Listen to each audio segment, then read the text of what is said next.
and welcome to the session on free software and open source software.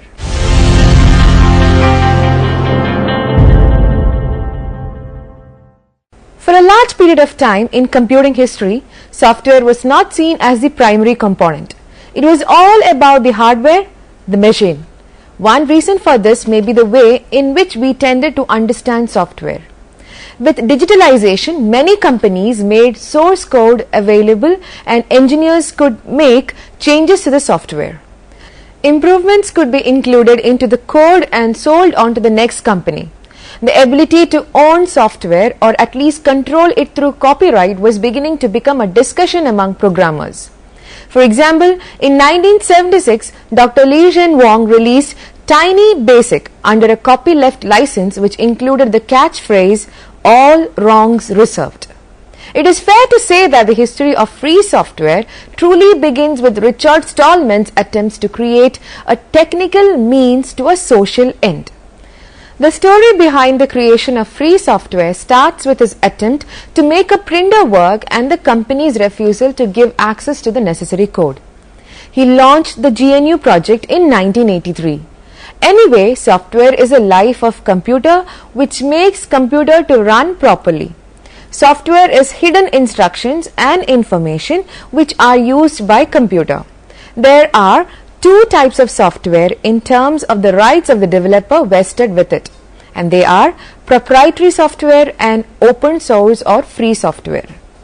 Generally speaking, proprietary software is one source code of which is owned by an individual or company, while open source or free software is one source code of which is open and can be used by others free of cost, subjected to certain liberation conditions or with no conditions. Free and open source software. Free software is sometimes confused with open source software. They are both similar, but they have different conditions.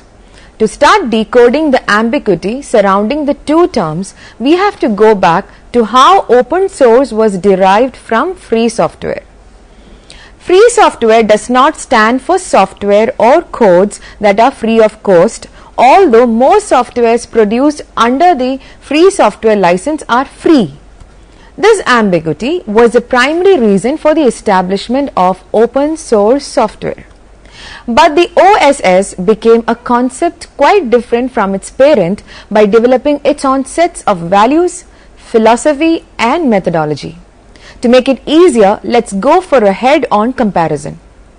Free software movement was aimed at advocating the availability of free source codes and removal of copyrights. Also, whatever codes are derived from a free software license should also be released as a free software. This posed a major problem in the commercialization of products. OSS, which was initially introduced to remove the confusion caused by the free term, took up the cause of removing the restrictions placed on commercialization. Codes under open source license can be used and modified like free software, but the modified byproducts do not have to be under the open source license. This helped in the commercialization of products produced using open source software. But since that was against what free software stood for, it separated the two in two different concepts. Thus, free software was a movement that emphasized on the moral aspect of the availability of free codes and promoted intellectual freedom. But OSS is a practical solution to allow the business use of free codes. So, in a way, open source codes can be used for free software, but the reverse causes a conflict. Free software. Free software is that software against which developing companies demands no fee. It is widely open and free to the public. For this reason, it is named as free software. It is often launched without any security or license code, which makes it free. It gives the users an option to run, store, modify or share it freely. Free software is by no means a new term.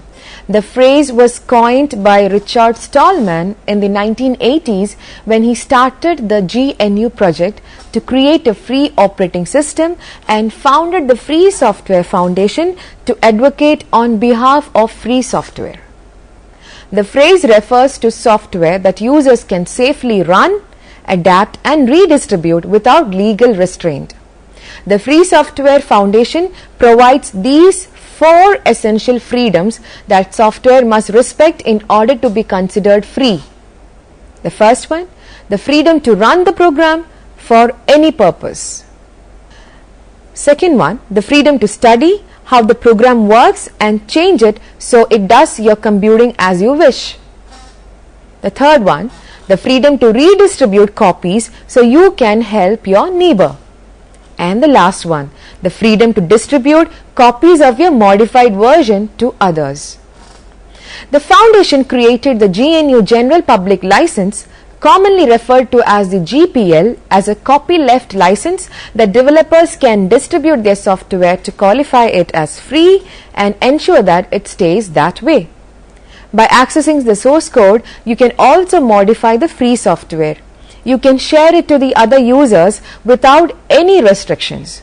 You can study the free software, how it is developed, how it works, and can change their pattern according to your own computing requirement. If you feel any improvement in it, you can also improve it and can share its latest version to public.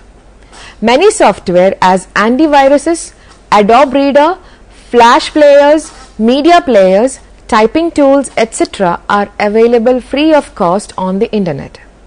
Roughly, it means that the users have the freedom to run, copy, distribute, study, change and improve the software.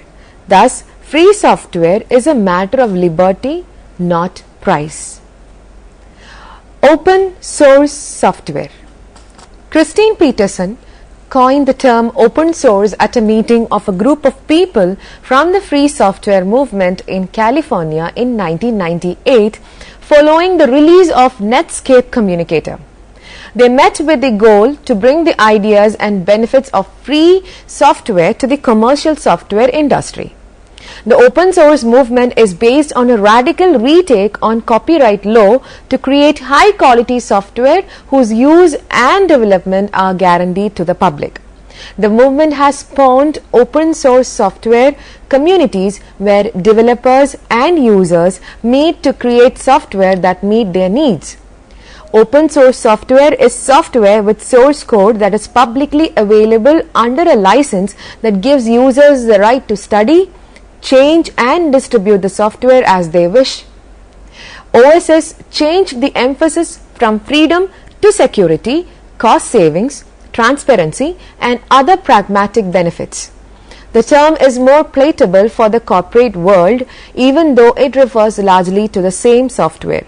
While the GPL isn't the only supported license, it remains one of the most prominent. Like free software, open source software can be distributed for free, but it doesn't have to be. Open source software looks like free software, but it is not same as free software. Some dissimilarities exist between them. Open source software is that software, although is available to public free of cost, along with source code but including a license or security code. It is developed through public cooperation. It also gives permission to users to use, modify, study or share them freely. Sometimes modifications are allowed by license and sometimes not. You can share it to other users specifying the changes you have made under the original license agreement without any imposing any further restrictions. In short, it is also a free software, but license and security code impose some parameters about modifications in source code. Linux, Debian OS, GIMP image software, MySQL, FreeBSD OS, Mambu, WordPress, etc. are some popular open source software. Open source means the software is distributed for free with accessible source code that can be modified and improved by anyone.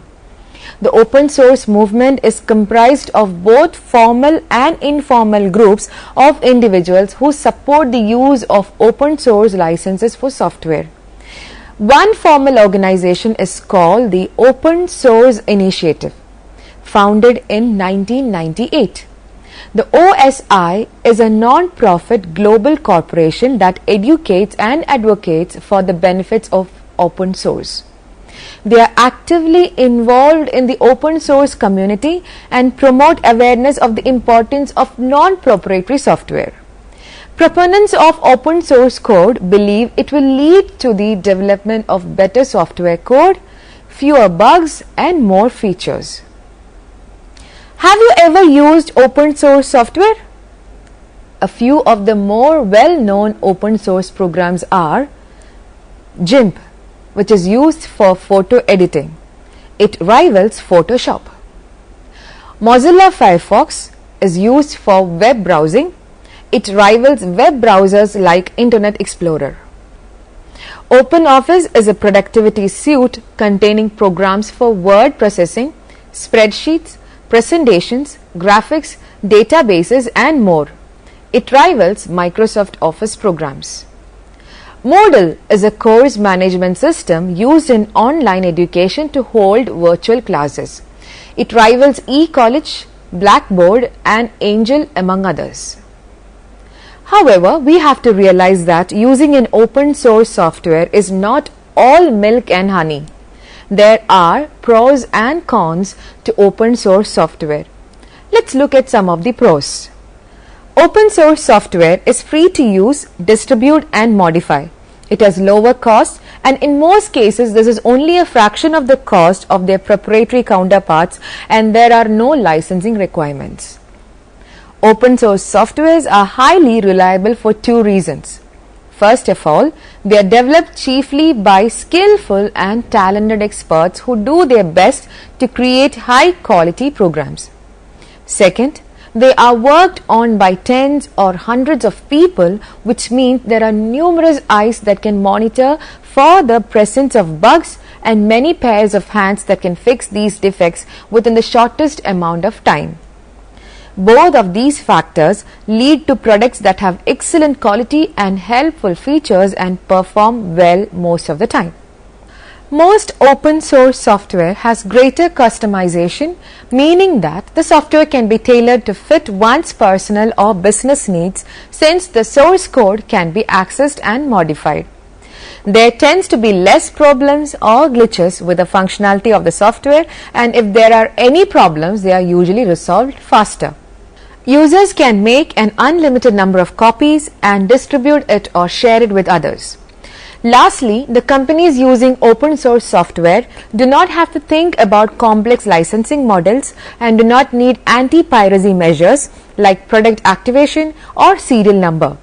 As it is developed by a non-profit community, it has some disadvantages as well. The open source software is vulnerable to malicious users.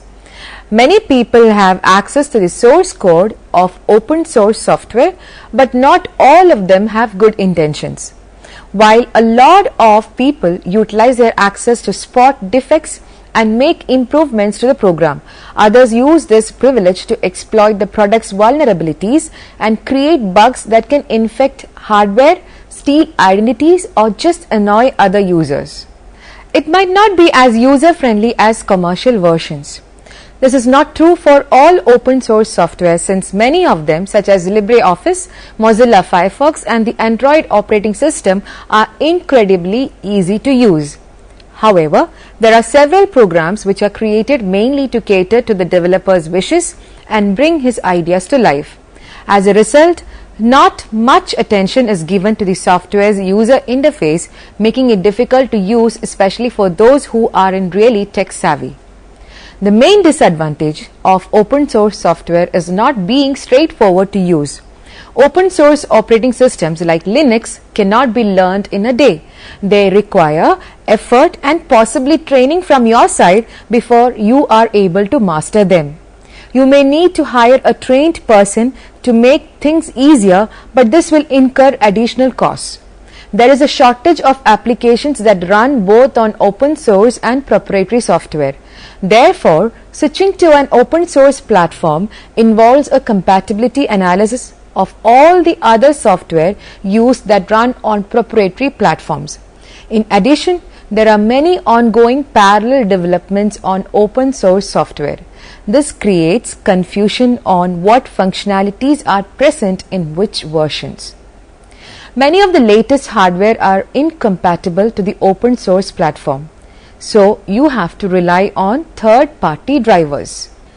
Key difference between free and open source software. We can list out the major differences between the free and open source software as follows. Source code liberty of open source software is greater than free software. In open source software, any person can see, study and modify the source code. Open source software are easily customizable than free software due to permission of freely use of source code. Training lectures and tutorials in form of videos and PDF files are widely available for free software, but there is no professional support for open source software. Free software latest version are available with the change in technology and requirement, and one can changes the new version with existing version easily by simple updating its existing version, while open source software updates are not available regularly.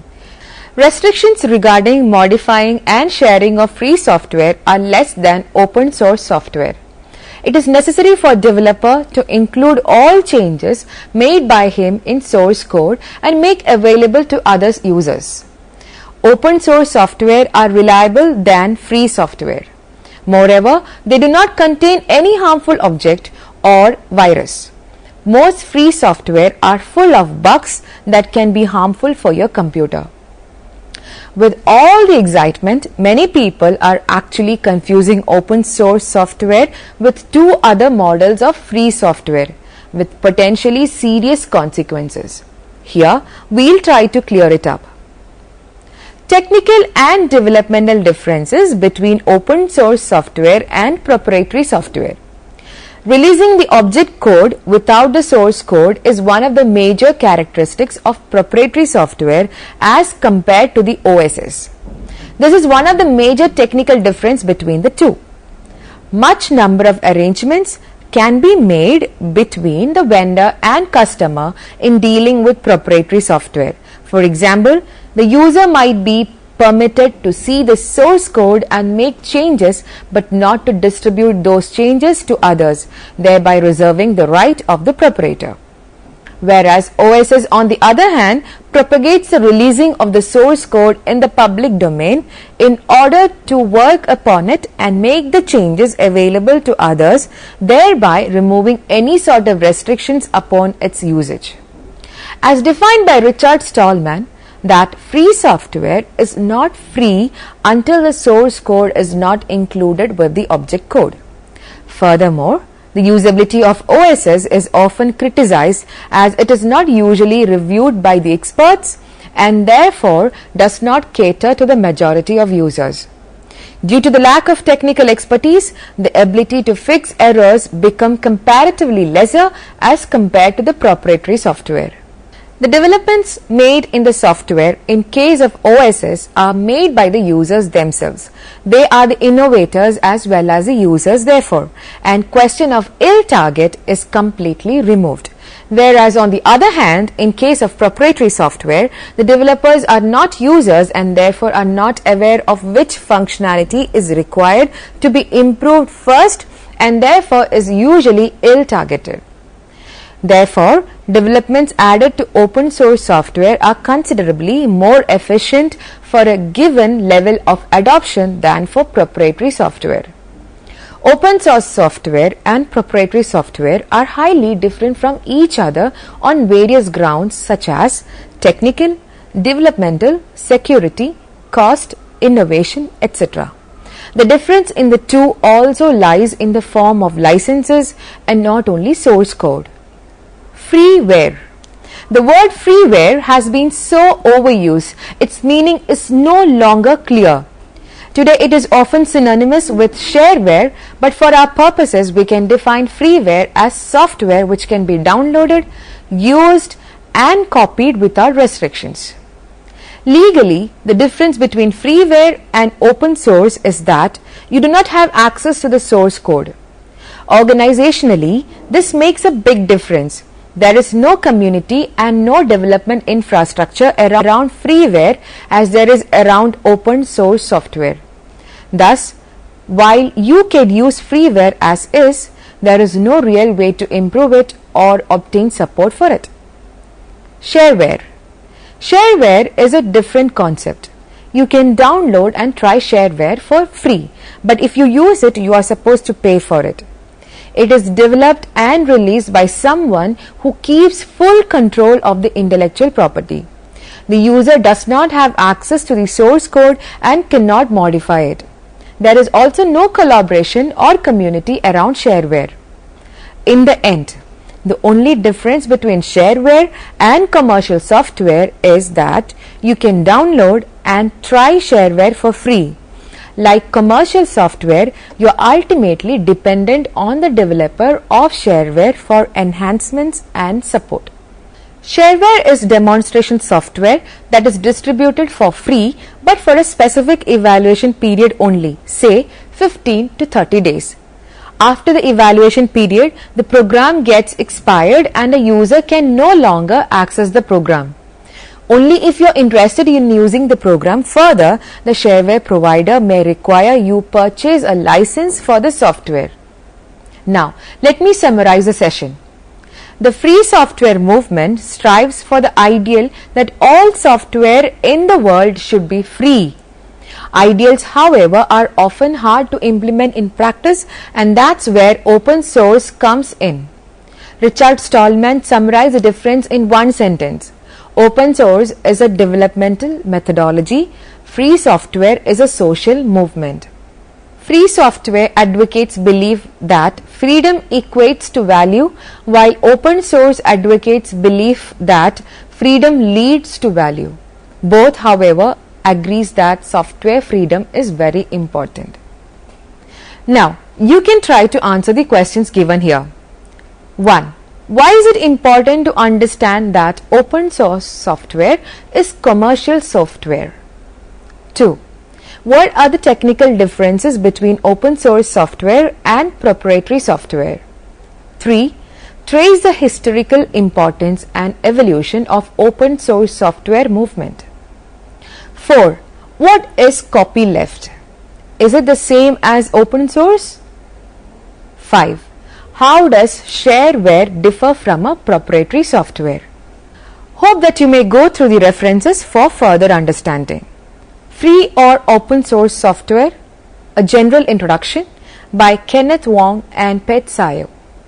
The Open Source Movement, A Revolution in Software Development by Kevin Carillo, published by John Molson School of Business, Concordia University, Monroe.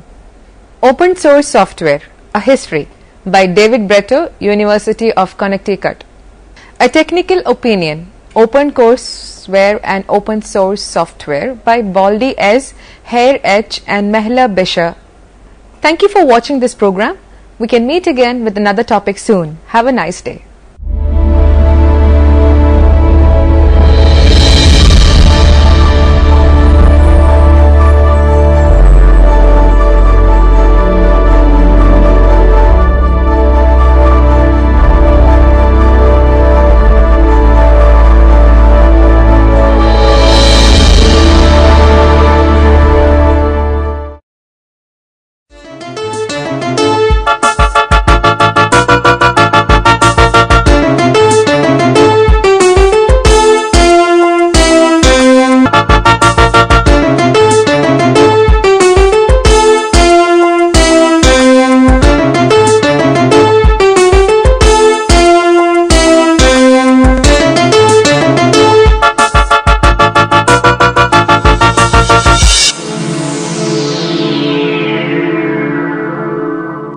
I am happy to welcome all of you to this interface program. Today we have with us Dr. Jan Rod, His Excellency Consul General of Germany. Hello. Hello, Professor Bashir. Higher education of India. We would like to collaborate with the foreign universities. With regard to that, in which way German universities or higher education institutions of Germany can collaborate with us? Professor Bashir, I am first happy to be here, and as you know, the German Consulate General is based in Bangalore. We are in Bangalore for now 4 years, and we have basically two priorities. One is trade promotion, and the other is to increase cooperation between Germany and India in higher education. Because South India especially is a center of higher education in India. You have many prestigious universities and institutes, and I have to say, in the last 4 years, the number of agreements between German and Karnataka and Kerala institutions of higher education has increased to almost 75 MOUs between Kerala, Karnataka universities and German ones. The young researchers, wonderful possibilities to do research here, and I also want to increase the possibilities for German researchers to come to India. As a person who is looking outside India, the activities in higher education going on in India, you might have a good opinion about IITs and IIMs. Yeah. But what is your opinion about the Indian universities, about the standard of Indian universities? You know, India has, like Germany, a vast landscape of universities. But in Germany, 95% of universities are public. So, in a way, we are on the one hand very similar. Your public universities have a very high standard, because through the University Grants Commission, you know, same standard is guaranteed all over the country. Of course, it varies from faculty to faculty. But I have to say, whenever I visit public universities in Karnataka or in Kerala, the standard is fairly high, and German universities are looking to increase contact, and it's fairly easy, but it's the task of the universities themselves. German universities are very autonomous, and we from the consulate only can facilitate this partnership, prospective partnership, and we have the means, because we have a science advisor whose sole responsibility is to facilitate contacts. But we also have the German Academic Exchange Service, has an office within the consulate. In which way we can make tie-ups? In the form of sending students from India to Germany, or in the form of sending teachers from India to Germany, teachers or professors from Germany to India? In which way we can make tie-ups? I think, we are here today first to entice students to pursue a PhD or a master's in Germany. This is one possibility. But you are asking about a two-way street, and I think this is the main, and this is a sustainable way of cooperation. So I think that the best way forward is if single faculties who have a special interest, who have identified German universities who are strong in this or that field, that they establish contact, and we can help you to establish contact. For example, in botany, there are several German universities which are very strong in this field, and if one of your faculty professors, deans, is interested to contact a German university, we can help you to contact this university first, and then the two have to go further. So we are mainly facilitators, and then it's very easy. There are grants available, you know, by the German Academic Exchange Service to do that, and 75 partnerships already between Kerala, Karnataka universities speak how it works. As I said, you know, Kannur University, Kerala University, they have already tie-ups. Have you got any plan for spreading German language here? Will you send any resource persons for teaching German language here? Will it be beneficial to students of India if they study German language? First let me say a word about Indian students in general and their ability to be proficient in several languages. All the Indians I meet, even in my office at the consulate, speak 4 or 5 languages. So language number 5 or 6 is no problem. And the Goethe Institute in Bangalore, or the Goethe Center in Trivandrum, and now in Kochi, they offer German language courses. We have interest by Kerala universities to teach German, to approach Dr. Syed Ibrahim, the head of the Goethe Center in Trivandrum and Kochi, to see out the possibility to establish a German language course. But I have to say, the number of Indian students in Germany at the moment is rising every year by 25%. There are 2 reasons for that. First, the most master's courses or a PhD are you can do completely in English, so you don't have to speak German. The second reason is there's no tuition fees in German universities. Yeah. So the education is tuition free, also for foreigners. Both factors combined have led to an increase, and maybe a third factor is that Germany has a low birth rate. We need talent, and that's why we promote Indians to study in Germany. We have a shortage of engineers and scientists, and Indians are increasingly responsive to that. Yeah. And regarding tuition fees, you are very generous. You are not levying any tuition fee. But what about the study expenses there? How can our Indian students meet their expenses for studies, their stay and food and other things? Yeah. Do you give any fellowship for them? So, since we don't charge tuition fees, the number of scholarships, there is a number of scholarships, but when you don't charge fees, you don't need to, give a scholarship to cover the fees.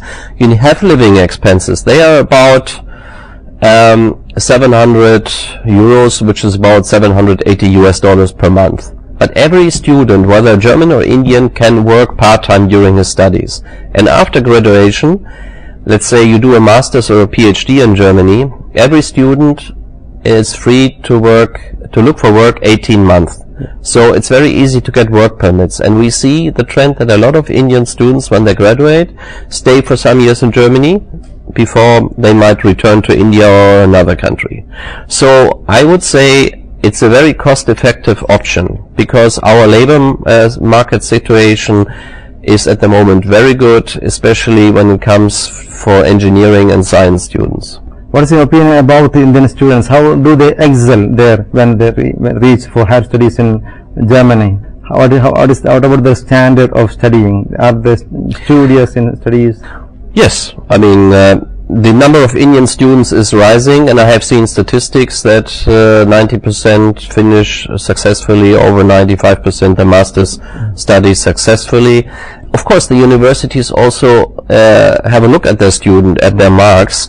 Students who are not, let's say, whose marks are not sufficient, then for them, is, of course, like everywhere in the world, it's difficult to be accepted. But basically, Indian students are very successful, and he is not an Indian, but he's of Indian descent. The president of the German Universities Federation, his name is Professor Mukherjee, he's of Indian descent. So the number of Indians having higher positions in Germany is increasing. The new mayor of our former capital, Bonn, is also of Indian descent. The number of Indians in Germany is at the moment rising, from a small base, but also the people who work permanently there. Have you got the statistics of the students who completed the studies there and they are working there? What is the preference? Do they prefer to remain in Germany, or do they like to come back to India?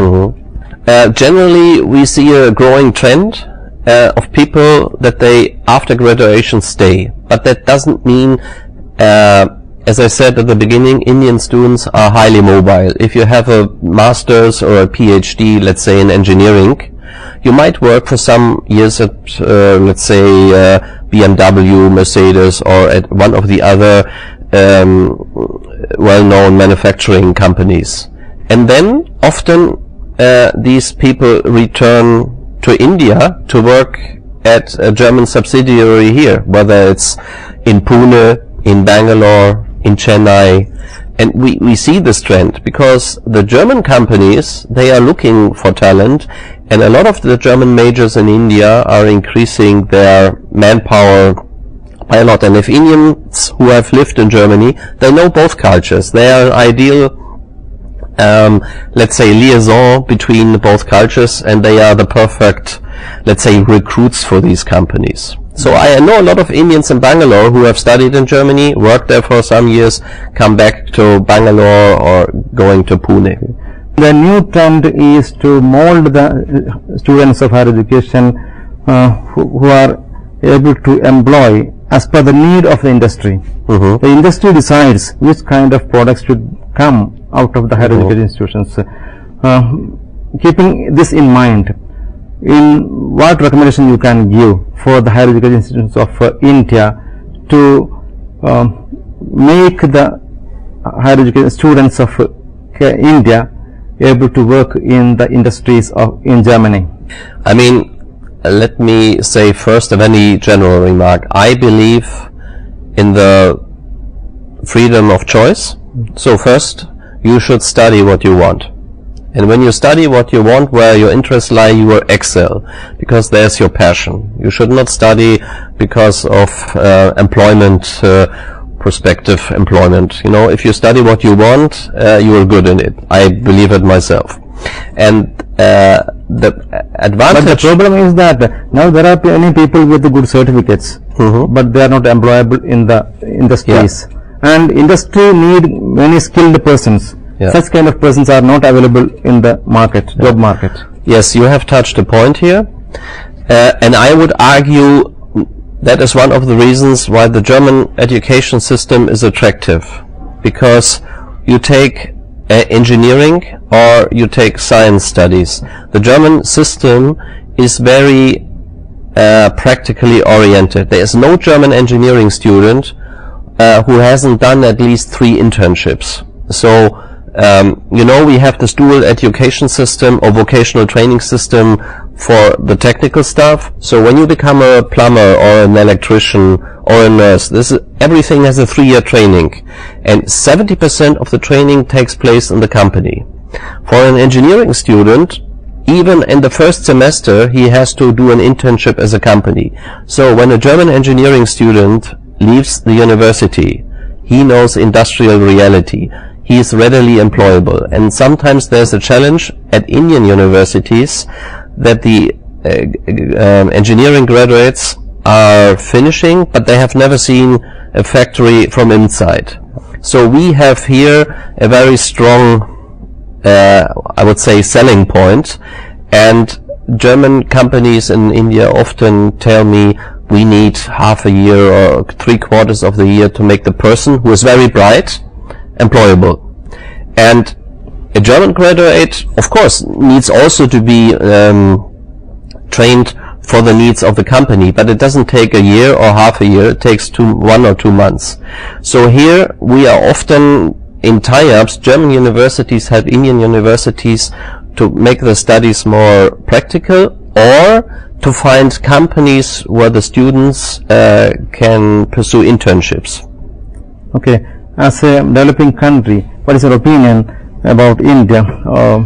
In which kind of research we have to concentrate here in India? You know, that's a difficult question. Is research only should it fulfill the short-term needs? I believe you need both. You need fundamental research without a short-term outlook, because sometimes you don't know where your research leads to, but you also need applied research.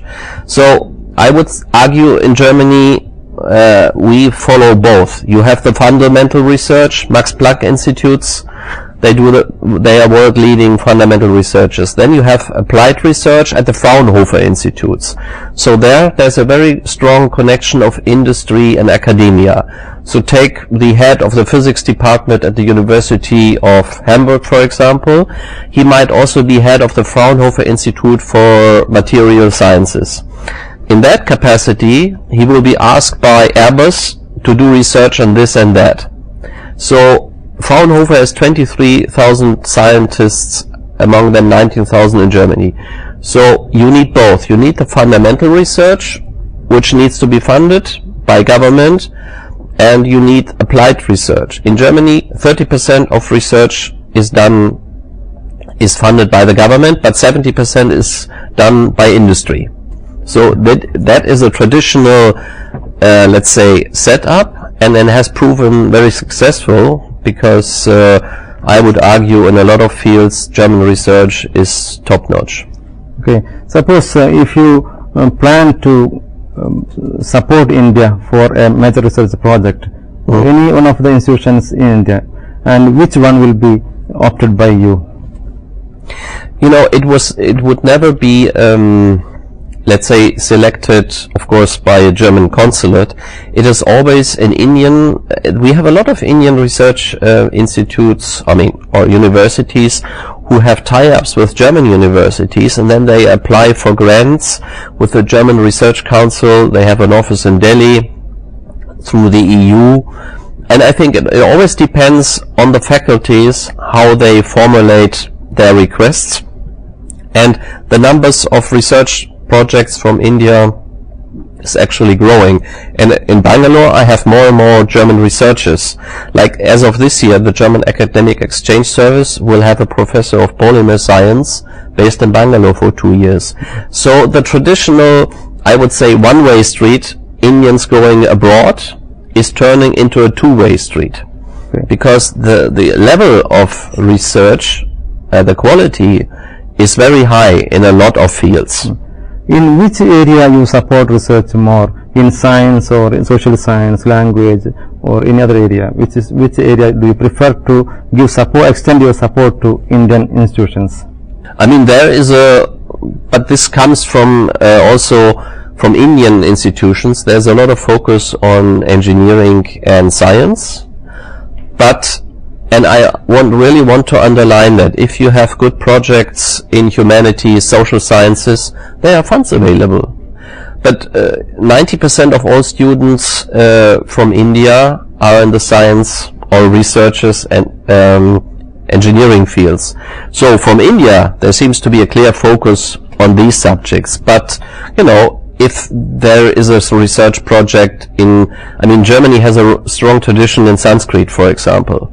You know, we fund projects in Sanskrit.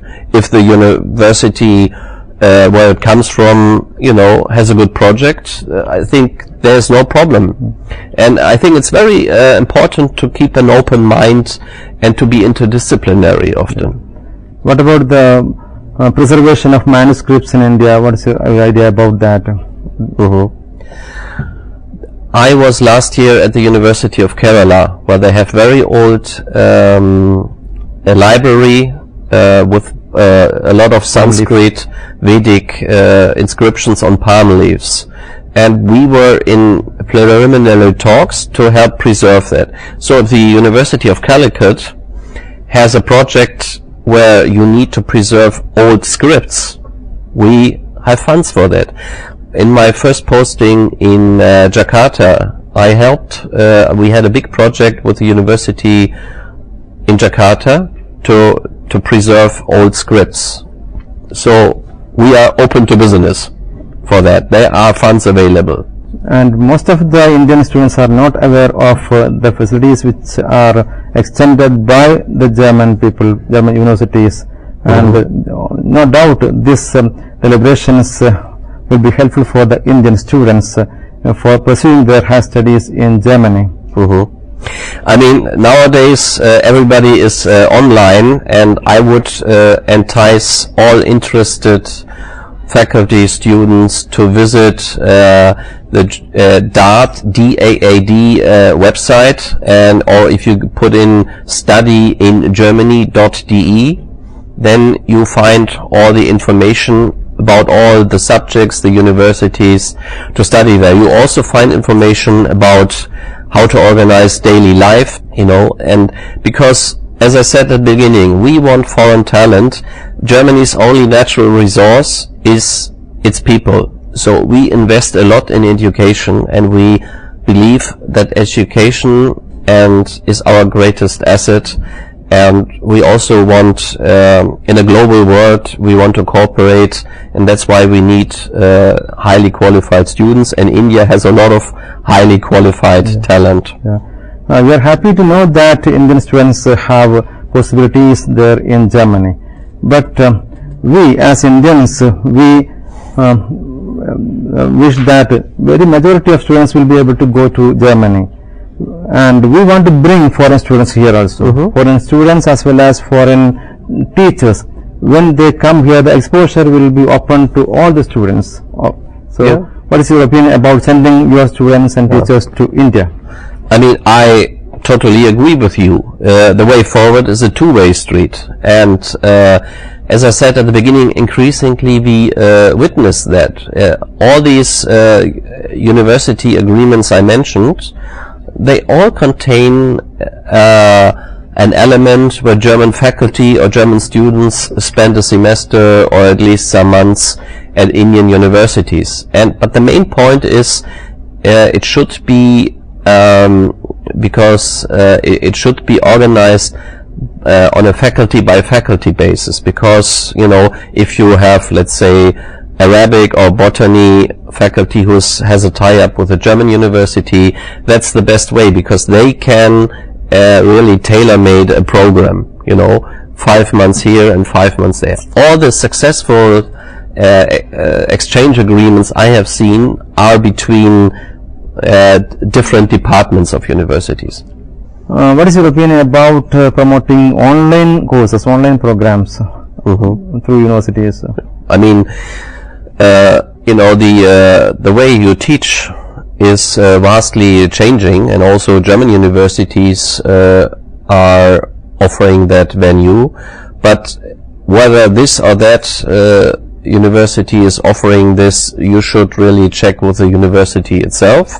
And as I said, if you visit the website Study in Germany, DE, you can see how far this specific institution has ventured into this area.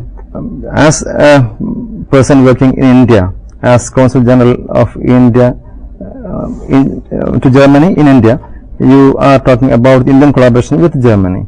You would like to know German collaboration with the other countries, any other countries. Is there any collaboration? Of course, Germany is a country in the center of Europe, and we have 9 neighbors. And of course, it's natural that most German universities, when they first had foreign collaboration, it was neighboring countries. And the EU has a program which is called Erasmus. So most German students spend, I would say 40% now, spend at least 1 year or half a year abroad during their studies. My own son, for example, he will go to France in the fall of this year. France is a big destination for German students. It has language reasons to learn the language, and is likewise for Indian universities. In India, the university language is English, so you have a traditional bond with English-speaking countries. But since German universities now offer English courses, especially on the master's level, thousands of different courses, that's why we see this vast increase. Also, we see the vast increase in cooperation. Also, the increase in interest by German universities. I think, I would say the sky is the limit, and the numbers, the increase every year is very encouraging. We are very happy to hear you. Thank you very much for your valuable advice. Thank you, Professor Bashir.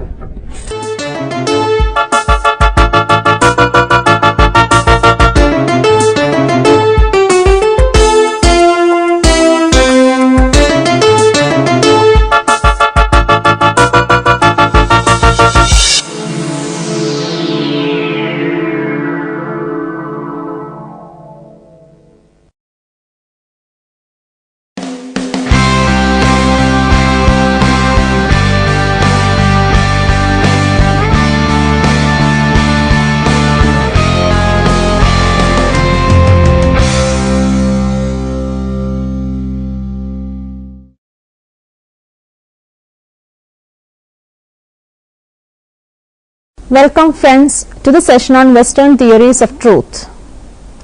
Correspondence theory of truth.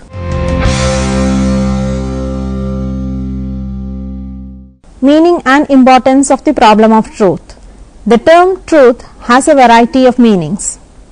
Some of these meanings include truth as state of being in accord with fact or reality. It can also mean having fidelity to an original or to a standard or ideal. In a common usage, it means constancy or sincerity in action or character. The direct opposite of truth is falsehood. Truth is one of central subjects in philosophy. Philosophers often ask questions like what is truth or what is time, rather than questions like is that statement true or what time is it. Philosophical questions are of the form what is X. According to Socrates, such questions are terribly important because if we do not know what X is, we cannot tell something is an example of X. For example, if we do not know what a man is, how can we say that Rama is a man? Or if we do not know what truth is, how can we tell a statement is true or false? So, knowledge of truth is important in philosophy. Epistemology. The term epistemology is derived from the Greek words episteme and logos. Episteme means knowledge and logos means science or discourse. Thus, epistemology means theory of knowledge or science of knowing. It is considered as the most important branch of philosophy. It investigates the problems relating to the origin of knowledge, nature and validity of knowledge, limits of knowledge, and the conditions of knowledge. The sources of knowledge, the methods of achieving knowledge, and the methods of evaluating knowledge claims also form the concerns of epistemology. The problems of epistemology can be stated as 1. Problems relating to the source of knowledge, and 2. Problems relating to the validity of knowledge. Kinds of knowledge. The word know can be understood as to recognize, to identify, to distinguish, to be acquainted with, to apprehend or comprehend a fact or truth. 3 different uses of the word are identified.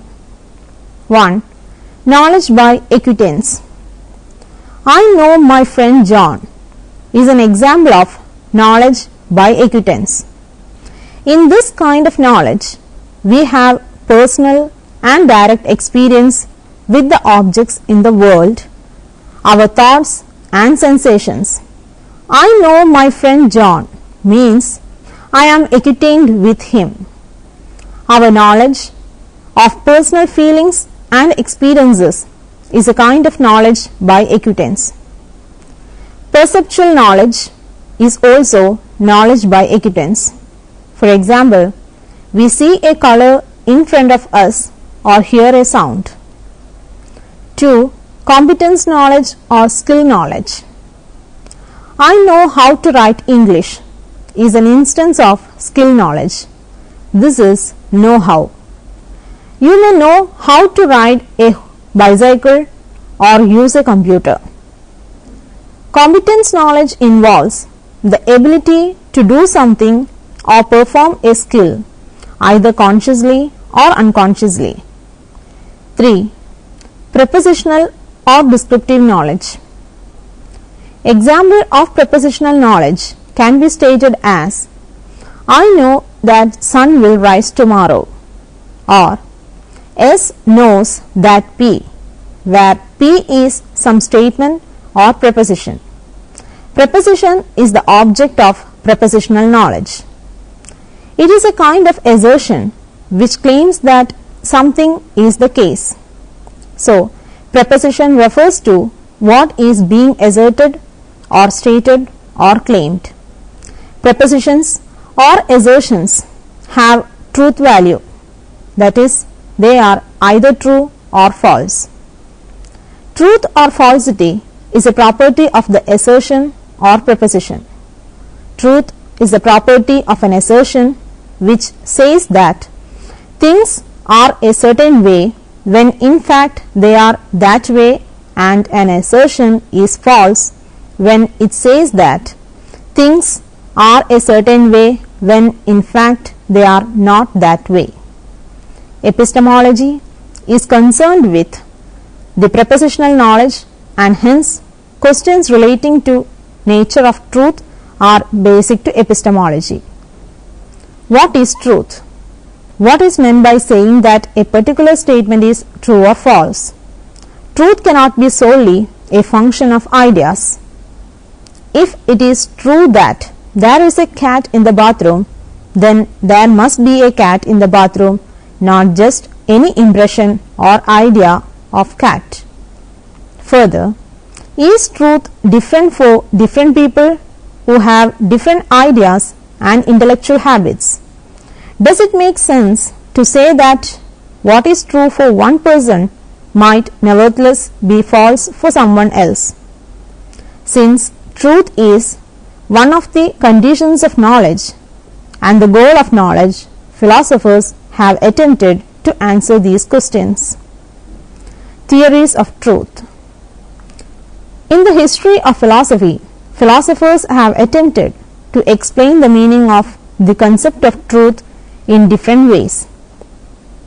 Three of these explanations are important: the correspondence theory of truth, the coherence theory of truth, and the pragmatic theory of truth. The correspondence theory of truth. What makes an assertion to be true or false? What makes an assertion true or false is the way reality is or the way things are. Correspondence theory of truth is probably the oldest general theory of truth, going back as far as Plato in the history of philosophy. It maintains that truth is that which conforms to fact, that which agrees with reality, or that which corresponds to the actual situation. Truth consists in the relationship between the preposition or sentence and the facts or state of affairs that verify or confirm the prepositions. Here, a distinction is made between the fact and the statement of the fact. A statement is true when it corresponds to the fact. This way of explaining truth implies that 1. Truth is defined by reference to facts. 2. Truth depends on the relation between preposition and fact. 3. The relation between fact and preposition is called the relation of correspondence. Plato writes, "The true sentence states facts as they are, and the false one states things that are other than facts. In other words, it speaks of things that are not as if they were." Aristotle modifies this definition as follows: "To say that what is not, or that what is not, is false.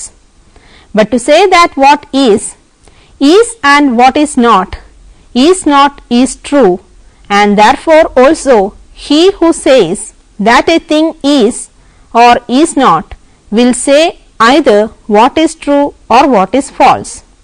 Bernard Russell, one of the greatest 20th century philosophers, says, "A belief is true when there is a corresponding fact and is false when there is no corresponding fact." The correspondence theory of truth says that our beliefs are true if and only if they match up with our experiences with reality. For example, when I tell you there is a grapefruit in the refrigerator, what I tell you is true if and only if there is in fact a grapefruit in the refrigerator.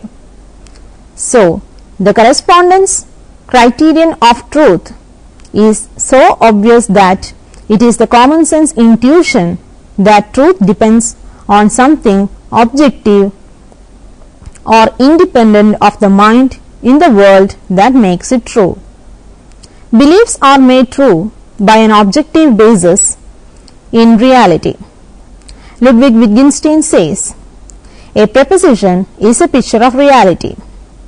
Let us examine the following statement using this common sense or picture theory. 1. The book is on the table. 2. The colors in the national flag are green, orange and white. 3.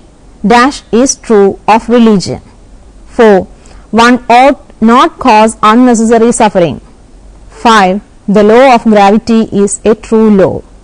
We judge sentence 1, the book is on the table, to be true if we perceive the book to be on the table, and false if it is not on the table. The sentence and what it asserts can be tested for its truth value by observation. Likewise, we can look and see whether the national flag has the three colors claimed in the sentence. 2. The colors in the national flag are green, orange and white. Regarding sentence 3, dash is true of religion if all assertions of that religion turn out to be true, then the religion as a whole is true. Sentence 4, one ought not cause unnecessary suffering is a universal normative statement where the picture theory doesn't apply. Similarly, in the case of 5, the law of gravity is a true law. Also, picture theory fails to do justice, but they represent a wider version of correspondence theory as explained below. 1. Truth adheres to prepositions or statements and not to facts. The expression, there are true facts, often heard in law courts is wrong. Facts are not true or false, they just are. They are the subjects of prepositions. So what is a preposition? Preposition is different from questions and imperatives which make no assertion but only questions or commands.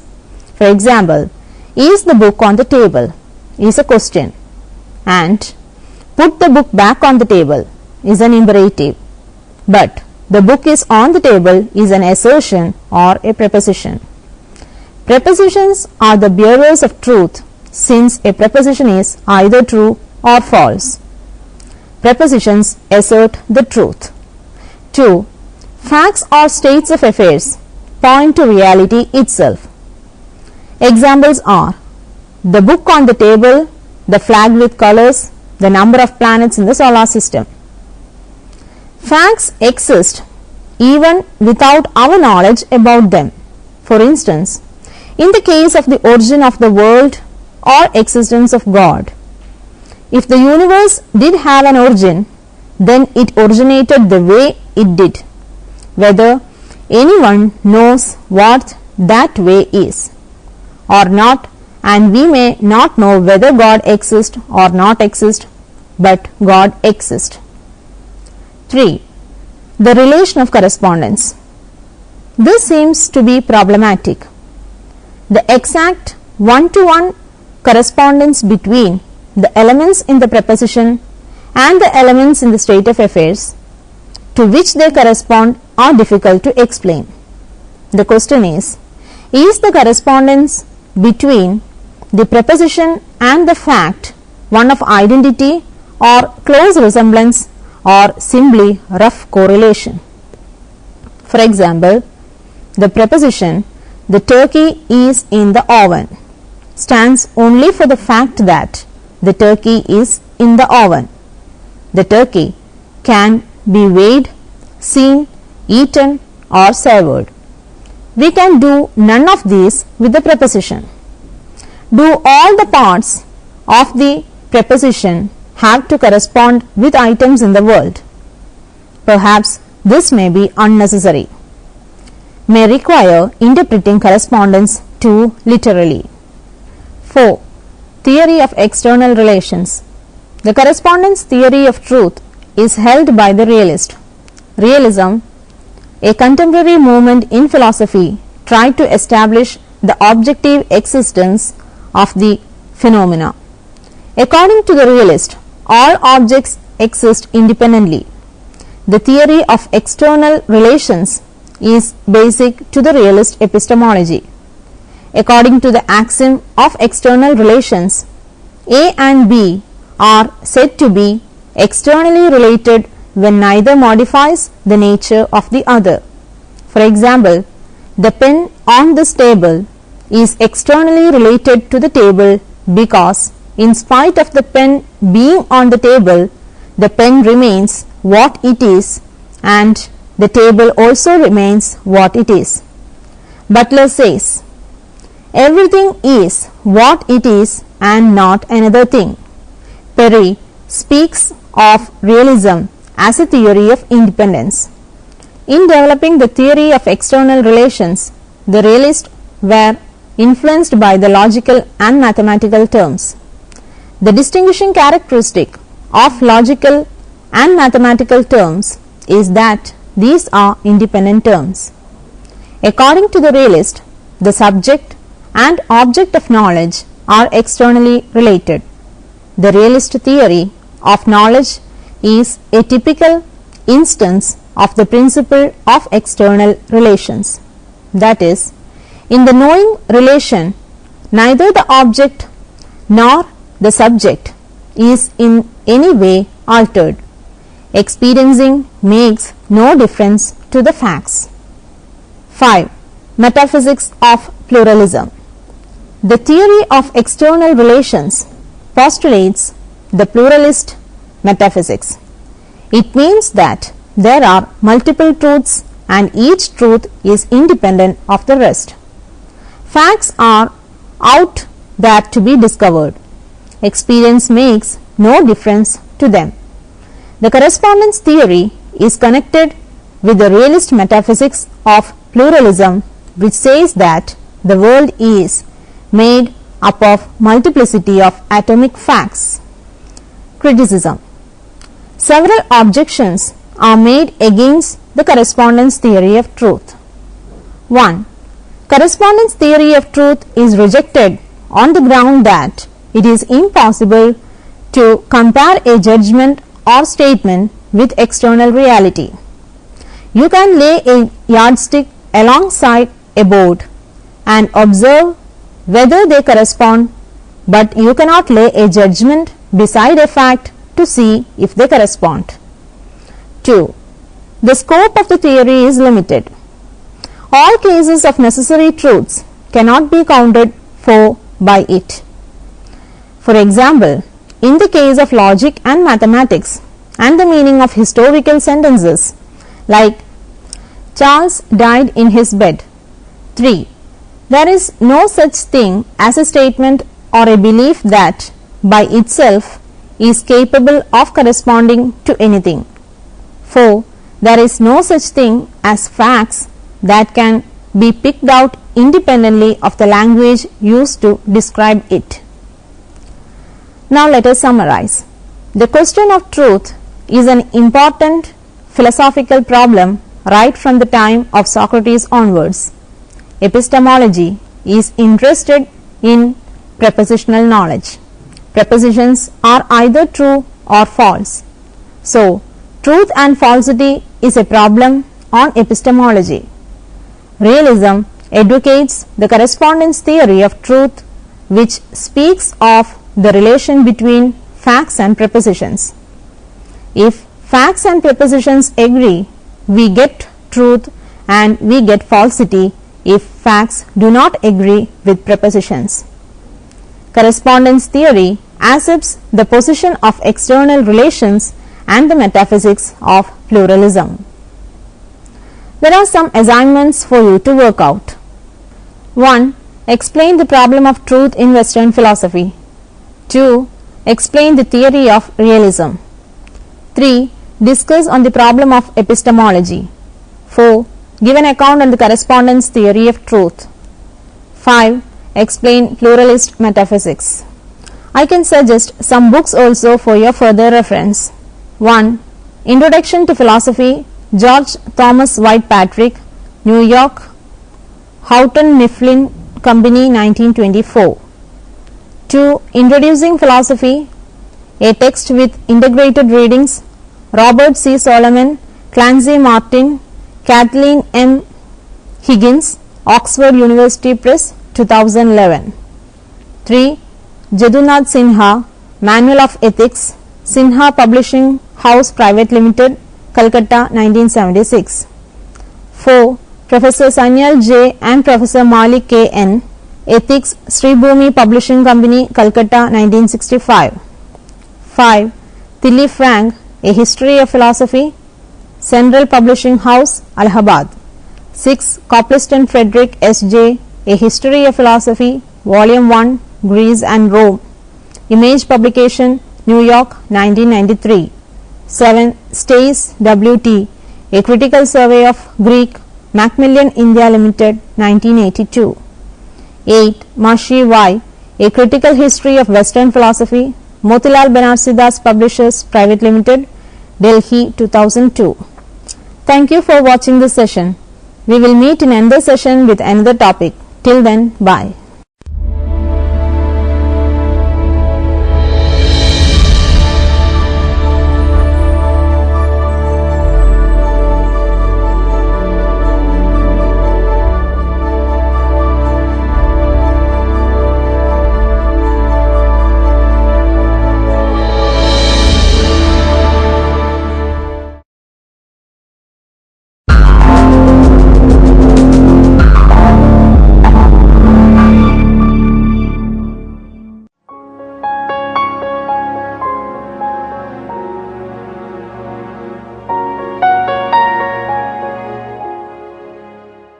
Hi friends, here we discuss on contour integrals, that is integrals of complex valued functions of complex variable.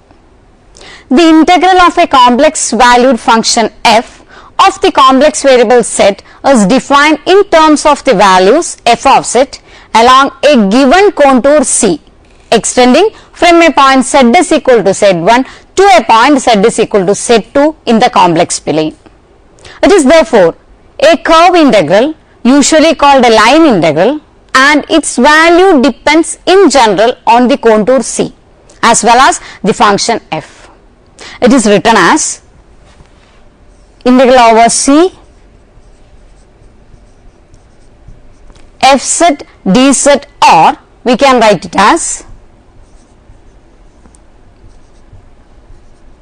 integral z1 to z2 f of z dz.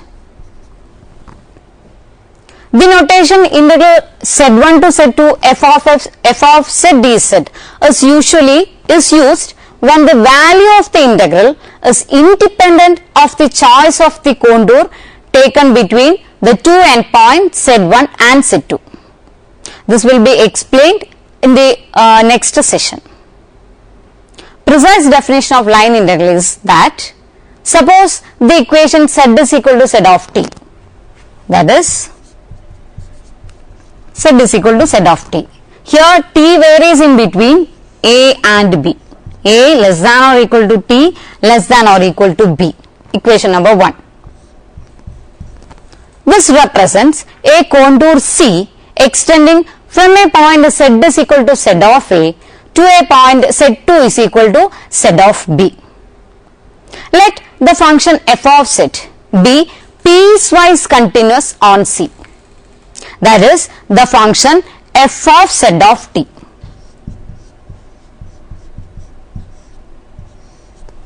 F of z of t is piecewise continuous on the interval a less than or equal to t less than or equal to b.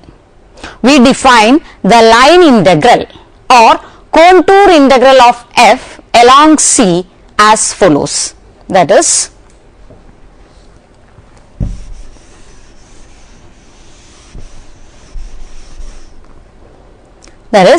integral over C fz dz is equal to integral over a to b. Instead of fz we have f of z of t into z dash of t dt, equation number 2. Next we have the existence of this equation. Note that since C is a contour, Z dash t is also piecewise continuous on the interval a less than or equal to t less than or equal to b. And so the existence of the equation 2 is ensured. Next we have some properties of line integral. We now state some results. That is, the first one is linearity.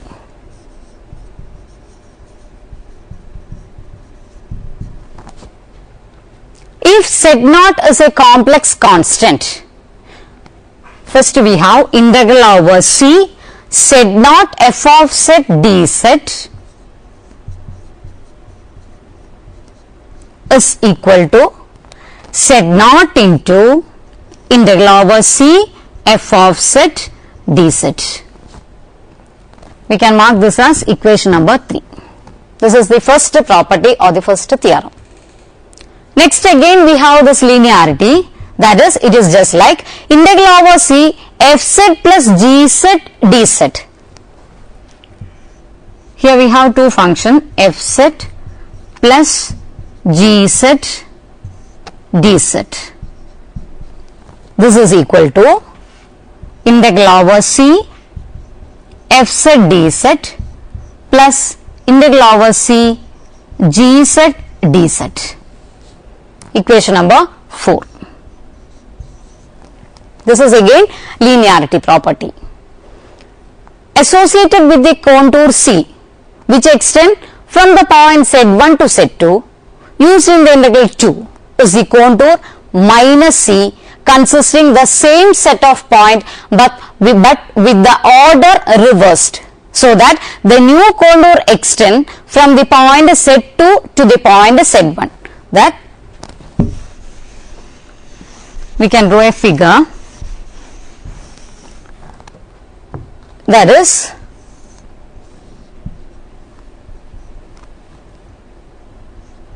this is our x axis and the y axis, or we can say real axis and imaginary axis. Here this is our Z1, this is our Z2,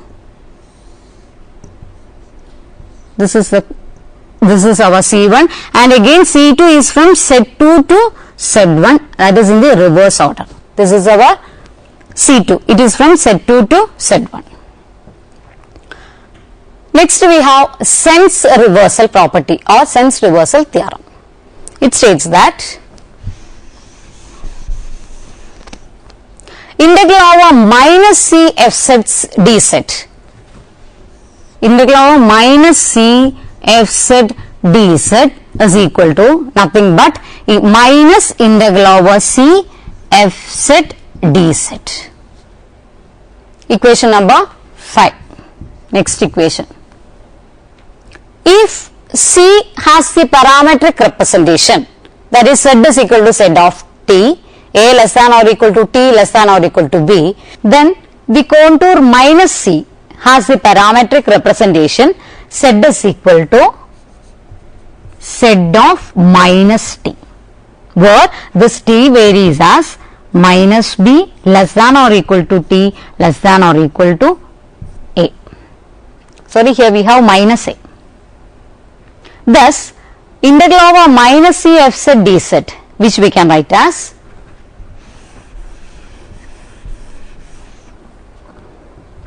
it is integral minus C varies from minus b to minus a f of z of minus t into z dash of minus t dt, where this z dash of minus t denotes the derivative of z of t with respect to t evaluated at minus t. After a change of variable in the last integral, we find that integral over minus C fz dz is equal to, this we can write as minus integral over C fz dz. Next we have a definition. Suppose that C consists of a contour C1 from Z1 to Z0, that I will draw. That is, C1 is a contour from Z1 to Z0 followed by a contour C2 from Z0 to Z2. That is, it is just like this. C1 is from Z1 to Z0. Here we have Z2. C1 is a contour from Z1 to Z0 and C2 is from Z0 to Z2. Z0 to Z2. This is our C1 and this is our C2.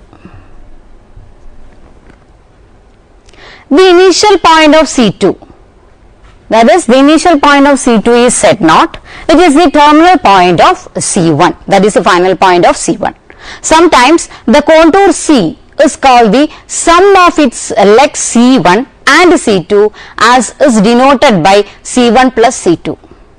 The sum of two contours C1 and minus C2 is well defined when C1 and C2 have the same final points and is written C1 minus C2. Next theorem is partition of path. Suppose that C consists of a contour C1 from Z1 to Z0 followed by a contour C2 from Z0 to Z2. The initial point of C2 being the terminal point of C1. Then we have integral over C Fz dz, which is equal to integral over C1 Fz dz plus integral over C2 Fz dz. This is our equation number 6. Suppose that C consists of a contour C1 from Z1 to Z0 followed by a contour C2 from Z0 to Z2. The initial point of C2 being the terminal or the final point of C1.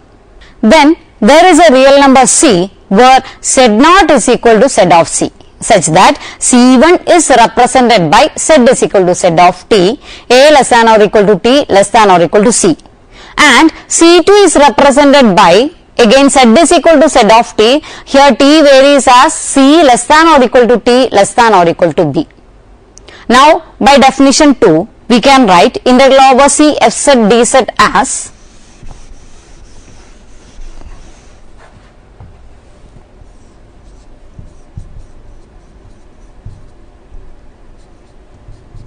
integral over C Fz dz as integral from, it is from A to B, f of Z of T Z dash of T dt, as A less than or equal to C less than or equal to B. Using result from calculus, we have integral over C Fz dz is equal to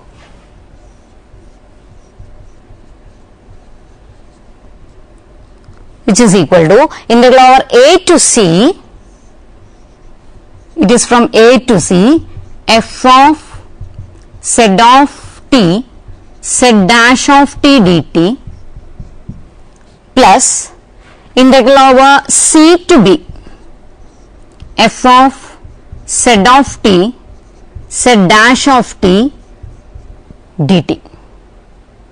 That is integral over C Fz dz is equal to, here it is from A to C, it is our C1. So I can write integral over C Fz dz as integral over C1. This is integral over A to C f of Z t Z dash t dt. So this I can write integral over C1 f of Z dz plus this is nothing but integral over C2. It is integral over C2 f of Z dz.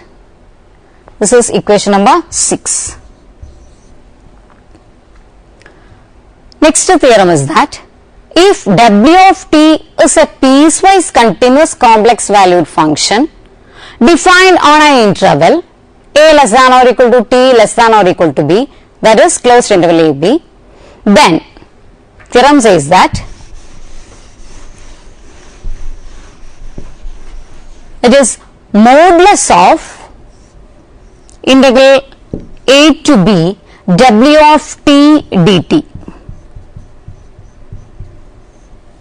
it is less than or equal to integral of a to b modulus of w of t dt. Over here a less than or equal to b. The proof is left as an exercise for you. Next we have a theorem, a named theorem, ML inequality. If m be any non-negative constant such that mod fz less than or equal to m everywhere on a contour C and m is the length of C, then says that modulus of,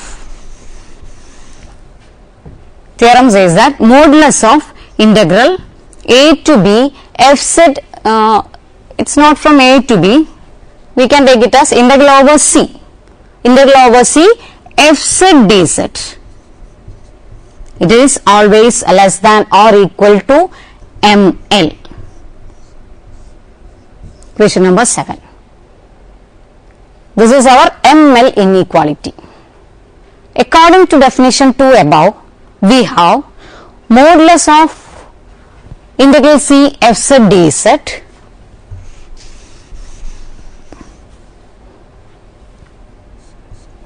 it is equal to modulus of integral a to b f of z of t z dash of t dt by definition 2, and which is less than or equal to, I can interchange this as less than or equal to integral a to b mod f of z of t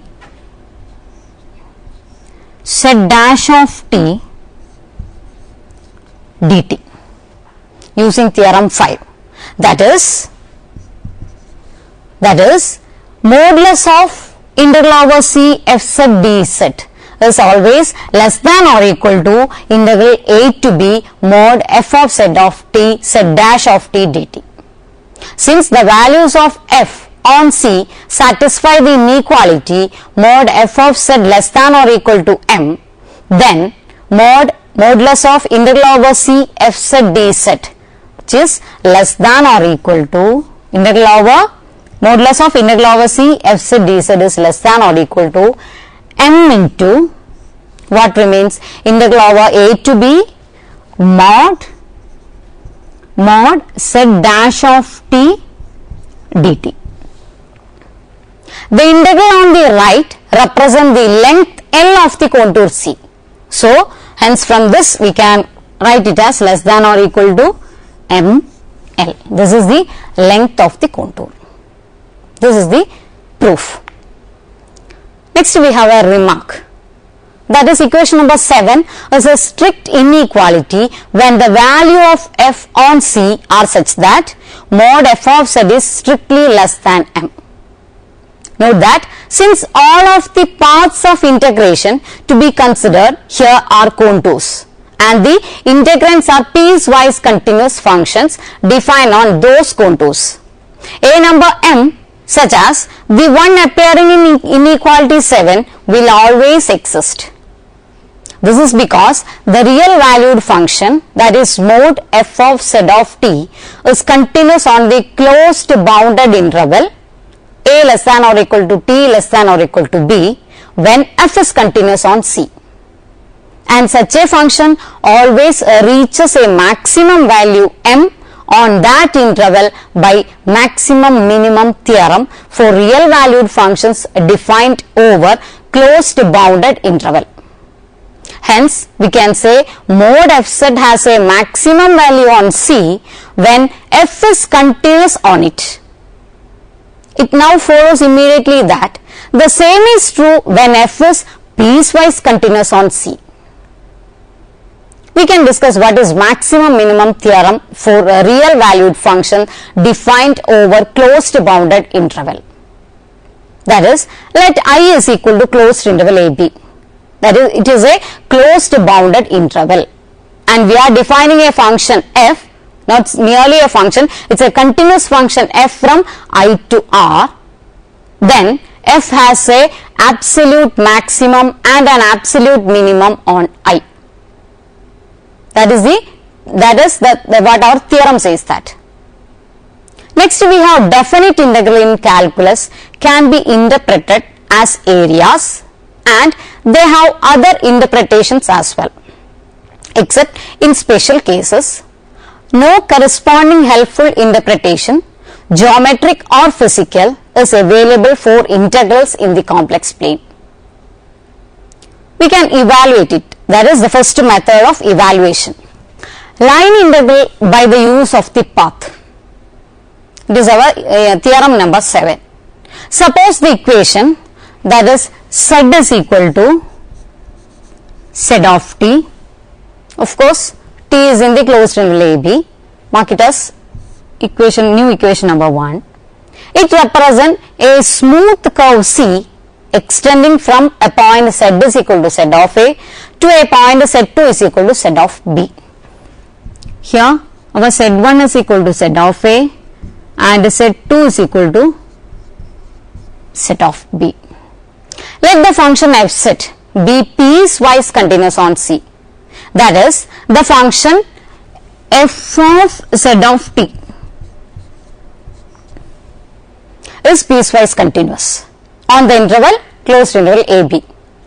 Then the line integral or contour integral of f along C is given by integral over C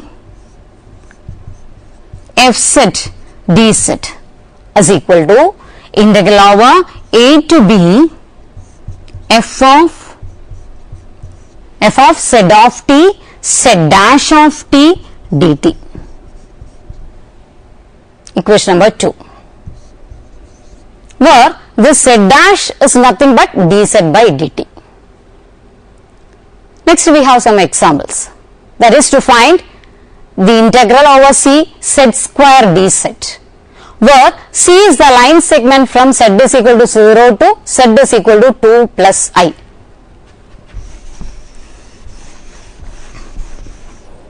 That is integral over C f z dz. Here our f z is, we can write it as f z is z square, and z varies from 0 to 2 plus I.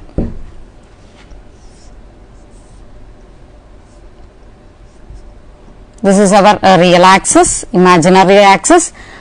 It is from 0 to, here we have 1, 2, I, like that. It is a point 2 comma I.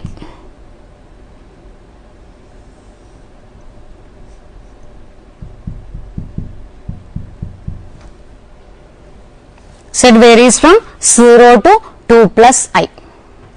The curve C is like this. This is our curve. To find the equation of the line segment C, we first find the equation of the line passing through the origin, that is through 0, 0. That correspond to z is equal to 0 and 2, 1 that corresponding to z is equal to 2 plus I. And it is given by, equation is given by y minus 0 is equal to 1 minus 0 by 2 minus 0 into x minus 0. This is the equation. That is, simplifying, I can write y is equal to what? X by 2, or in terms of x, it is equal to x is equal to 2y. Hence, C is the line integral given by the parametric equation z is equal to 2y plus iy. Here y is in between 0 and 1. 0 less than or equal to y less than or equal to 1. This is our equation number 8. Instead of 8, one can take the following parametric equation also, as z is equal to x plus I into x by 2.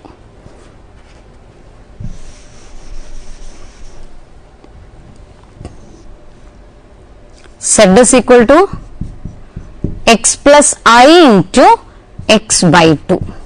Here x varies as 0 less than or equal to x less than or equal to 2. We know that the equation number 8 is a parametric equation in the parameter y. Hence z dash is equal to dz by dy, which is equal to 2 plus I. So that dz is equal to 2 plus I into dy. Also on C, z is equal to 2y plus iy gives z square is equal to 2y plus iy gives, no, it is 2y plus iy whole square. Z is 2y plus iy, here we have z square, it is 2y plus iy whole square, which is equal to, on simplification we get it as 3y square plus I 4y square. Hence using the definition given by equation 2, noting that y varies from 0 to 1. Here integral over c z square dz is equal to integral over 0 to 1 3y square plus I into 4y square into 2 plus I dy. On simplification we get it as integral over 0 to 1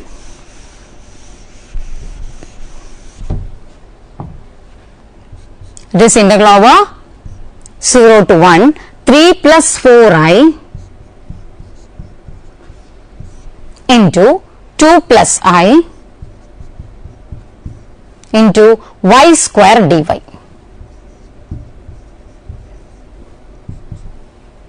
This on simplification we get 3 plus 4I into 2 plus I, they are constant, we can take outside, integral over 0 to 1 y square dy.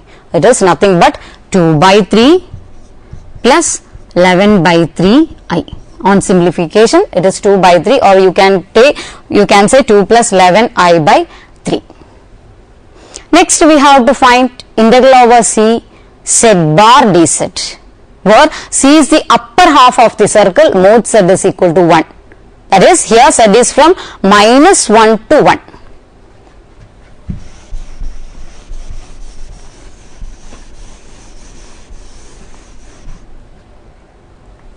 That is integral over c z bar dz. Here z varies from minus 1 to 1. Z varies from minus 1 to 1. That is the upper half circle. Here is our 1, here is our minus 1.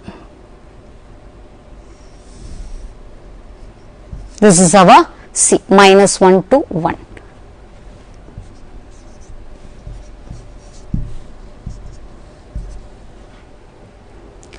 Here C is given by z is equal to e raised to minus I theta.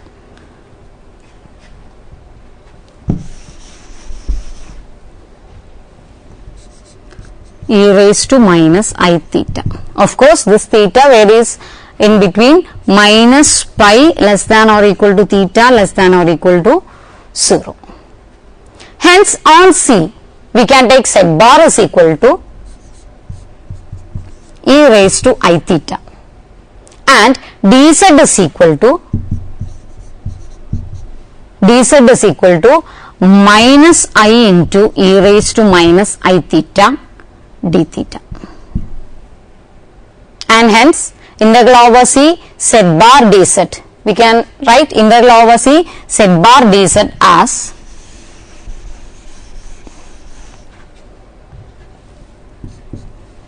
which is equal to integral, here it is from minus pi to 0, e raised to I theta, we have z dash of theta as minus I into e raised to I theta d theta.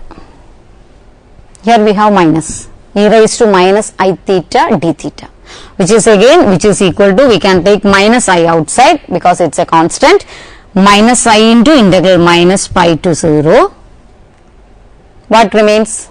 It is, here we have e raised to I theta and e raised to minus I theta. So, here we have only d theta remains. which is equal to minus I into integrating d theta, we have theta, the limits are from minus pi to 0. So, it is equal to minus pi I. Using theorem 3, the parametric representation for minus C is equal to, which is equal to, that is minus C as said, which is equal to e raised to I theta. Here, theta varies from 0 less than or equal to theta less than or equal to 2 pi. No, it is pi. That is minus e z is equal to e raised to I theta. Theta is in between 0 and pi. Hence, integral over c z bar dz, which is equal to minus integral over minus c z bar dz, which is again equal to minus integral 0 to pi e raised to minus theta I e raised to I theta d theta, again which is equal to minus pi I. Next example is to evaluate the value of the integrals, that is I is equal to integral over c z bar dz and integral over c dz by z, where c is the right hand half, that is z is equal to 2 e raised to I theta, where theta is in between minus pi by 2 and pi by 2 of the circle mod z is equal to 2. From z is equal to minus 2i to z is equal to 2i. That is, it is just like this. This is our 2i, this is our minus 2i. It is the right half.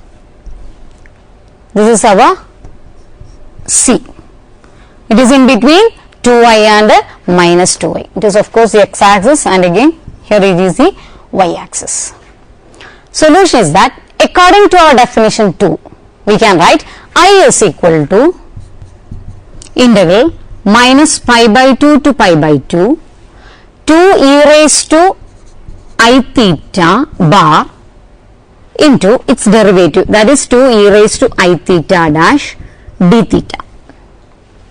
Since e raised to I theta bar is equal to e raised to minus I theta and e raised to I theta dash is equal to I e raised to I theta, that is its derivative, we have I is equal to minus integral over minus pi by 2 to pi by 2 e raised to I theta into 2i e raised to I theta d theta, which is equal to 4i integral minus pi by 2 to pi by 2 d theta, which is equal to what? It is simple but 4 pi I. Now, to evaluate the next one, that is integral over c dz by z, we note that when a point z is on the circle mod z is equal to 2, it follows that mod z square is equal to 4, which implies that z bar is equal to 4, or we can say z bar is equal to 4 by z. Hence, the above result, that is I is equal to 4 pi I, enables us to evaluate mod integral over c dz by z. We can say it as integral over c dz by z is equal to integral over c, what, 1 by 4 we have z bar into dz or z bar dz, which is equal to 1 by 4 integral over c z bar dz. That is, we can take 1 by 4 outside, that is 1 by 4 is a constant. So, integral over c z bar dz. It is again 1 by 4 into 4 pi I, which is equal to pi I. Next, to evaluate integral over c z dz, where c is the first quadrant of the unit circle mod z is equal to 1. From z is equal to I to z is equal to 1. That is,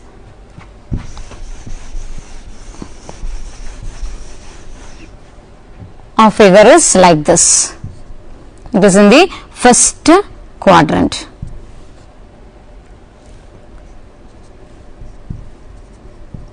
Z varies from I to 1. Here it is I, this is our 1, like this. The parametric equation of the part of the circle is z is equal to e raised to minus I theta, which is equal to cos theta minus I sin theta, where theta is in between minus pi by 2 to 0. Also, dz is equal to minus I into e raised to minus I theta d theta. Hence, integral over c z dz, integral over c z dz, we can write it as integral, here it is from pi by 2 to 0, pi by 2 minus pi by 2 to 0, e raised to minus I theta into minus 1 minus I into e raised to minus I theta d theta. On simplification, it is equal to minus I into integral minus pi by 2 to 0 e raised to, here we have e raised to minus I theta and here we have e raised to minus I theta. So, it is integral minus pi by 2 to 0 e raised to minus 2 I theta d theta.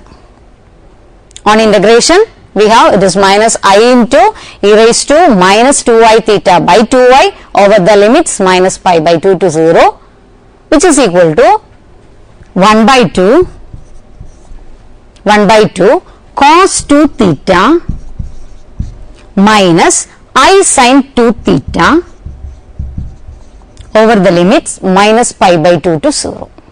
On applying the limits, it is from minus pi by 2 to 0. On applying the limits to theta, it is equal to 1 by 2 into 1 minus minus 1. It is simply but 1. Next example is, we have to evaluate integral over c dz by z minus a.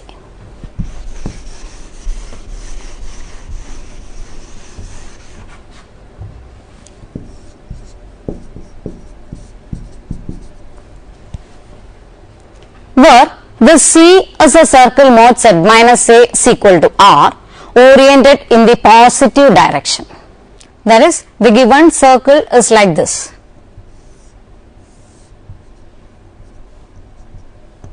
Centered at A with the radius r.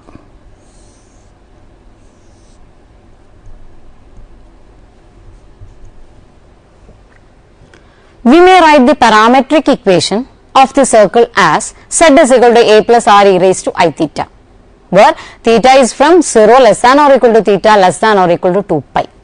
Hence, dz is equal to r I e raised to I theta and z minus a is equal to r e raised to I theta. Therefore, integral over c dz by z minus a is equal to integral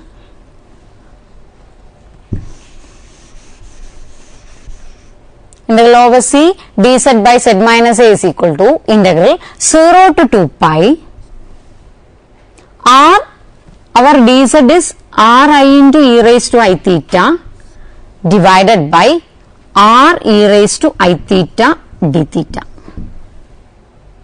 which is equal to, we can cancel e raised to I theta, so and r also, so which is equal to integral over 0 to 2 pi d theta I d theta, integral 0 to 2 pi I d theta. This I is a constant, we can take outside, and integral d theta we know it is theta, so the answer is 2 pi I. Next example is, we have to find integral over c z minus a whole raised to n dz. We have to show that is integral over c z minus a whole raised to n dz. Not to evaluate, we have to show that it is equal to what? 2 pi I if n is equal to minus 1. And otherwise it is 0, that is when n is equal to, n naught is equal to minus 1. Where n is equal to minus 1, we have to show integral over c z minus a whole raised to minus 1 is equal to 2 pi I, and in the other case z minus a whole raised to n, where this n is not equal to minus 1, the value is equal to 0. Where c is the circle, mod z minus a is equal to r, oriented in the anti-clockwise direction. The case when n is equal to minus 1, that is the first case, is already done, that is in the earlier example. We proceed in the same line. We may write the parametric equation of the circle as z is equal to a plus r e raised to I theta, 0 less than or equal to theta less than or equal to 2 pi. Hence, dz is equal to r into I e raised to I theta and z minus a is equal to r into e raised to I theta. Therefore, integral over c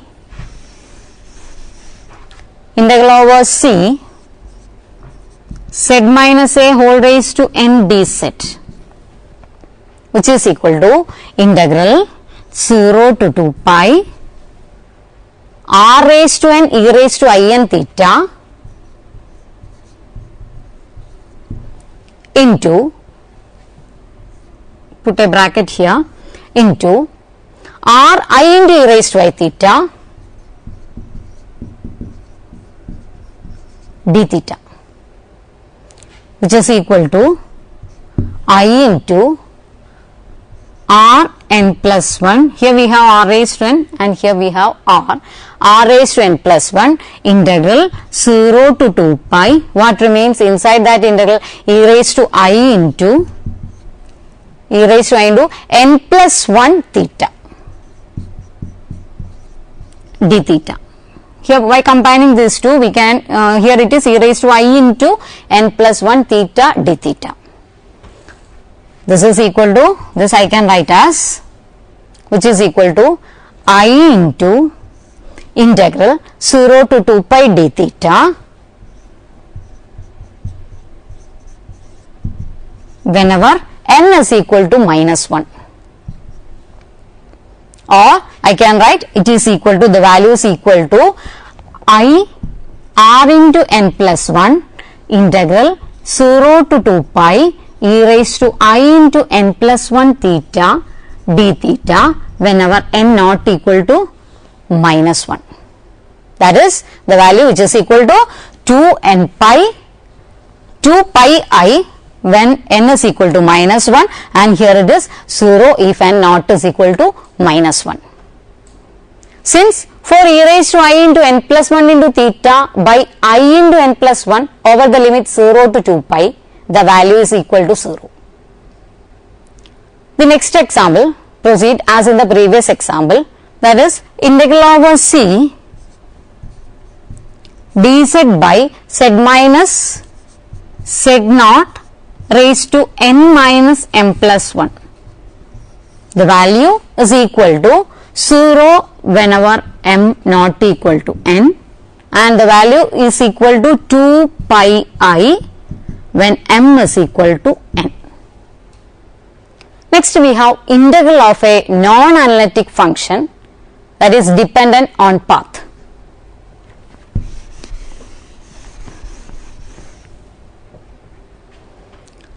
That is the example where the value of the integral depend on the path. In this example, where value of the integral depends on the path, we first let C1 denote the contour OAB, that is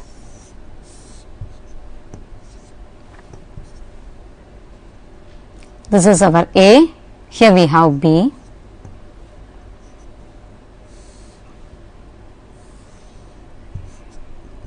this is our C1 and we can mark this as our C2.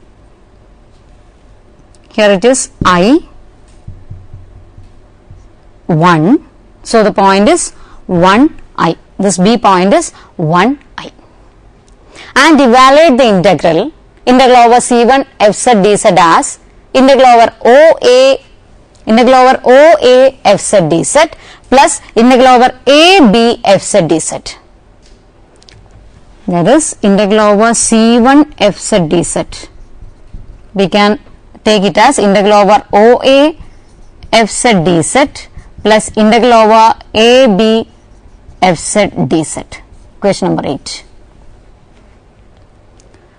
Where this f z is equal to y minus x minus I 3x square, that is z is equal to x plus iy. On the leg OA, x is 0 and y varies from 0 to 1, and hence its parametric representation is z is equal to 0 plus iy, where 0 less than or equal to y less than or equal to 1. And since x is equal to 0, at points on that leg, the value of f vary with the parameter y according to the equation f(z) is equal to y, where 0 less than or equal to y less than or equal to 1. Consequently, noting that dz is equal to I dy, we have integral over OA fz dz is equal to integral over 0 to 1 yi dy, which is equal to I into integral over 1 y dy, which is equal to I by 2. So, it is equal to I by 2. On the leg AB, y is 1 and x varies from 0 to 1, yielding the parameterization z is equal to x plus I, where 0 less than or equal to x less than or equal to 1, and so noting that dz is equal to dx, we have integral over AB fz dz as integral over 0 to 1 minus x minus 13x square dx, which is equal to integral 0 to 1 minus x dx minus 3i into integral 0 to 1 x square dx, which is equal to 1 by 2 minus I. In view of equation number 8, we now see that integral over c1 fz dz is equal to, that is integral over, here it is integral over AB, the value is 1 by 2 minus I. So, integral over c1 fz dz is equal to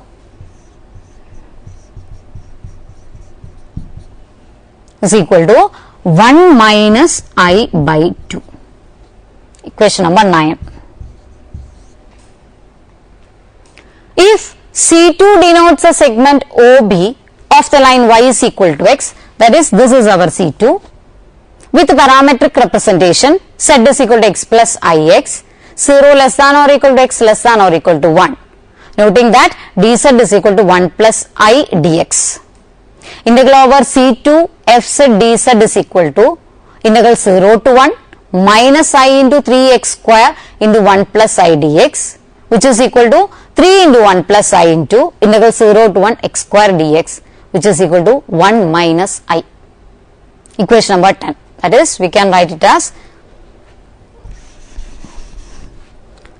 integral over c2 integral over c2 fz dz, it is 1 minus I. Equation number 10. Evidently, then the integral of fz along the two paths c1 and c2 have different values, even though those paths have the same initial and the same final points. Also, we note that the value of the integral of fz over the simple closed contour, that is, here it is O, A, B, this is our figure C1, this is our C2. That is, over the simple closed contour OABO or C1 minus C2 is integral over C1 fz dz minus integral over C2 fz dz, which is equal to 1 minus I by 2 minus 1 minus I by 2 minus 1 minus I. It is equal to minus 1 plus I by 2. The next example is integral of a non-analytic function, dependence on path. That is, we have to integrate fz is equal to real part of z, that is x, from 0 to 1 plus 2i. Here we have two paths.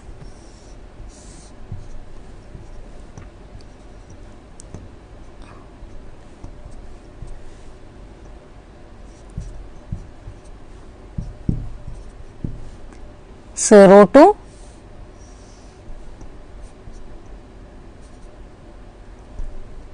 1 plus 2i.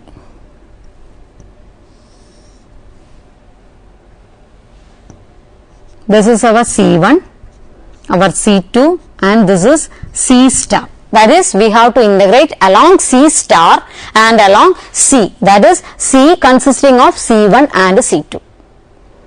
This is the point 1 plus 2i, and this is C1, 1 to 1 plus 2i, it is C2, and 0 to 1 plus 2i, that is our C star.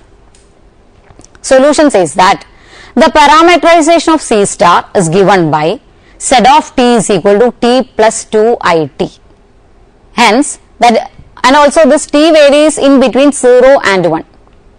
Hence, z dot t, which is equal to 1 plus 2i, it is nothing but the derivative.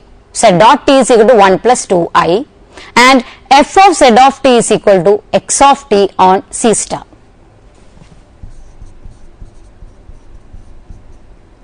F of z of t is equal to x of t, that is real part, on c star. Thus, integral over c star real part of z dz is equal to integral over c star real part of z dz, which is equal to integral 0 to 1 t into 1 plus 2i dt, which is equal to 1 by 2 into 1 plus 2i. On simplification, it is equal to 1 by 2 plus I. That is, the value is equal to 1 by 2 plus I. Integral over c star. The next one, we now have C1 is equal to z of t, which is equal to t, and of course c dot of t is equal to 1, that is again the derivative. We denote c dot as z dot as derivative, and f of z of t is equal to x of t, which is equal to t, where t varies in between 0 and 1, and c2 is equal to z of t, which is equal to 1 plus it, again z dot t is equal to I, and f of z of t is equal to x of t, which is equal to 1, 0 less than or equal to t less than or equal to 2. Thus, integral over c real part of z dz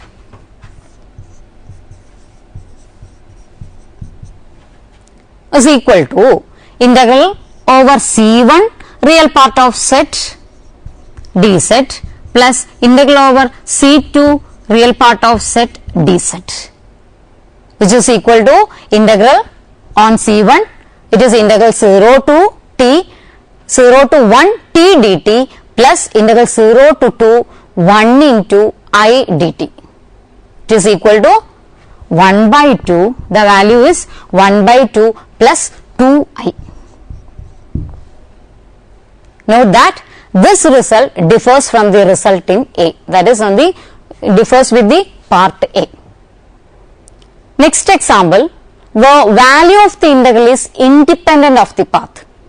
We begin here by letting C denote an arbitrary smooth arc z is equal to z of t, a less than or equal to t less than or equal to b, from a fixed point z1 to a fixed point z2. In order to evaluate the integral, that is I is equal to integral over c z dz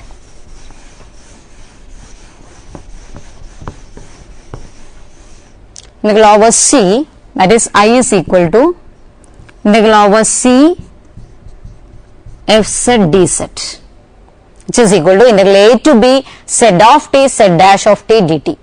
We know that d by dt of z of t whole square by 2 is equal to 2 into z of t into z dash of t by 2, which is again equal to z of t into z dash of t, that we all know. Thus, we can write I is equal to z of t square by this square is for the z of t square by 2 over the limits a to b, which is equal to z of b whole square minus z of a whole square by 2, but we have z of b is equal to z2 and z of a is equal to z1, and so I is equal to z2 square minus z1 square by 2.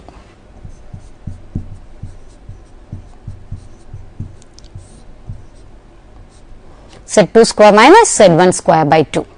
This shows that in this example, the value of the integral depend only on the end points of C and is otherwise independent of the arc that is taken.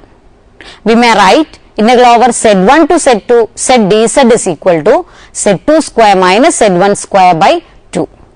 That is, we can write it as integral z1 to z2 fz z dz. Fz is z. So, integral z1 to z2 z dz is equal to z2 square minus z1 square by 2. Equation number 11. Compare this with the previous example where the value of an integral from one fixed point to another dependent on the path that was taken. This expression 11 is also valid when C is a contour that is not necessarily smooth, since a contour consisting of a finite number of smooth arcs Ck, where k varies from 1 to n, joined end to end. More precisely, suppose that each Ck extend from set k to set k plus 1. Then we have integral over C set dz is equal to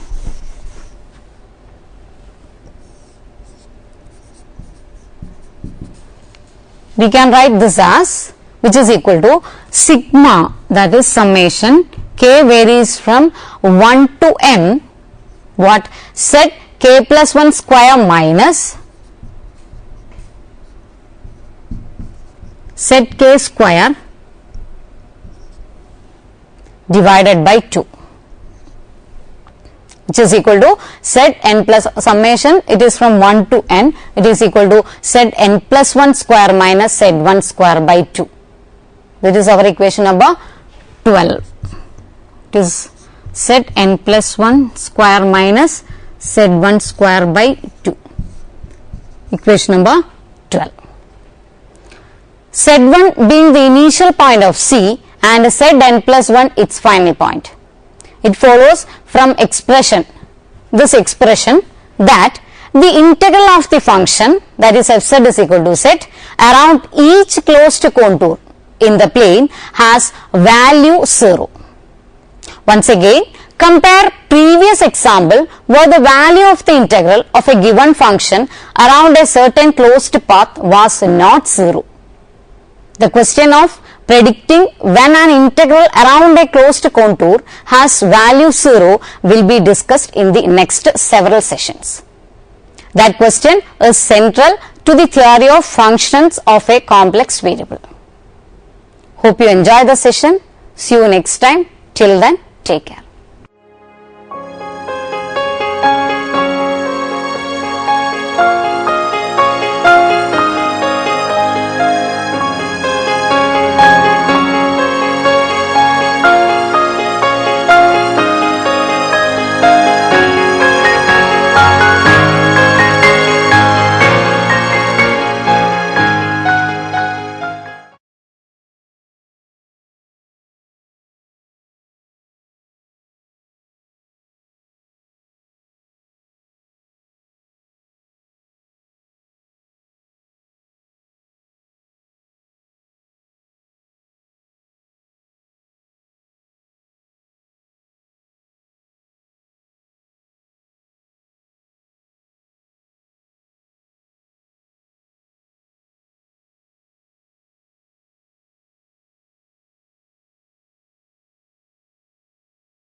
Kerala, the land of coconuts.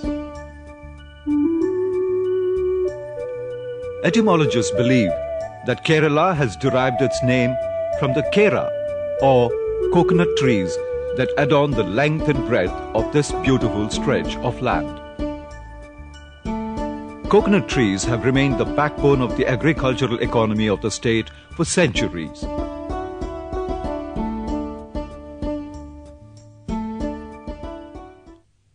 Because of its multifarious uses, the tree is often referred to as a kalpavriksha, the bountiful one.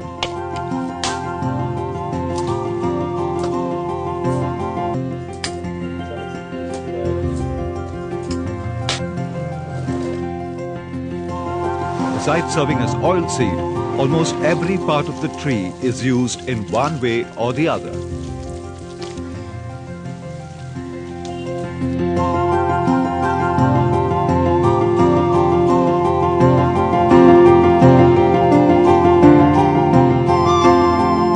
Like any other crop, coconut palms too are susceptible to attacks by scores of pests, leading to a substantial loss in yield. Some of these are Stephanotis typicus, that is the lacewing bug, Conthila rotunda, or the leaf-eating slug caterpillar, Oryctus rhinoceros, or the rhinoceros beetle, Acheria guerreronix kiefer, that is the coconut mites, Rhynchoporus ferruginous, or the red palm weevil, Paradacinus rostratus, that is the nut crinkler.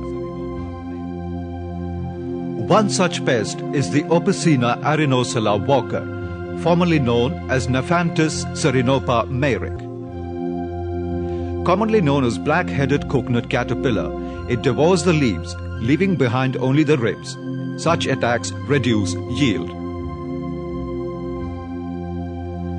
Pests like these could be controlled by using chemical pesticides or biocontrol agents. Chemical pesticides, though effective, pose serious hazards to life and environment. Further, when used continuously, the pests develop resistance to the pesticides.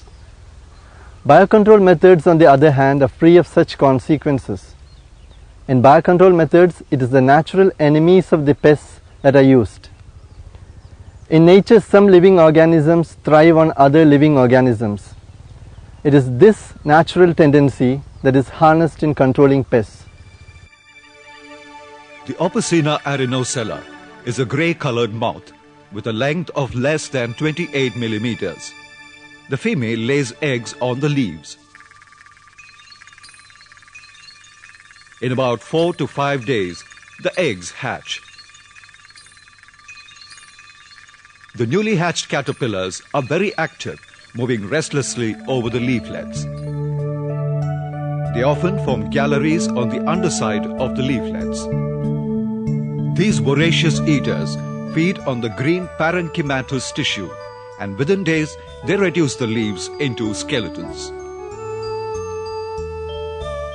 In the pre-pupa stage, they spin a cocoon and soon molt into a pupa. Before entering the pupal stage, they cause maximum destruction to the host plant. The larval stage lasts 36 to 54 days, and the pupal stage normally ranges from 9 to 12 days. Then emerges the moth.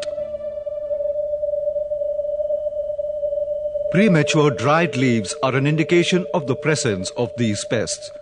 Where the attack is severe, the trees would appear burnt, with only the tender leaves remaining intact.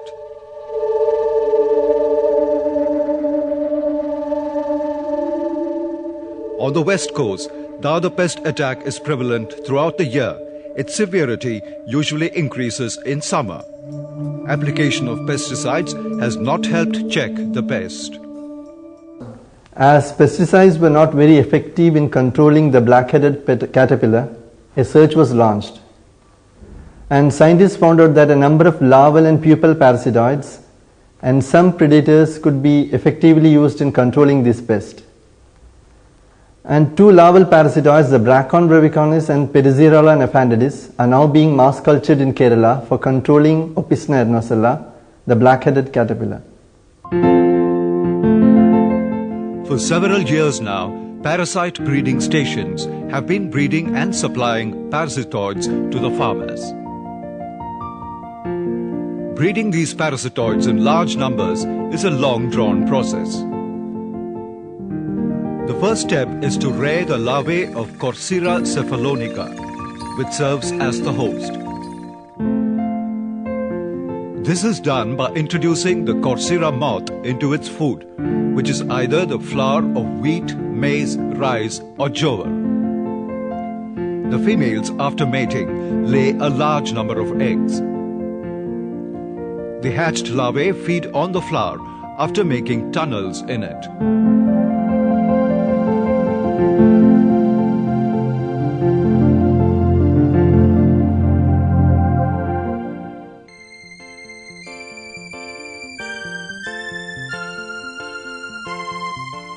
In about 4 to 6 weeks, the Corsera larvae are ready to serve as the host for Bracon brevicornis, one of the larval parasitoids of the coconut caterpillar pest.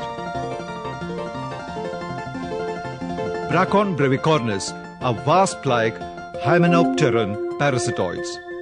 These are honey brown colored with dark brown bands on the abdomen. Now begins the second stage of breeding.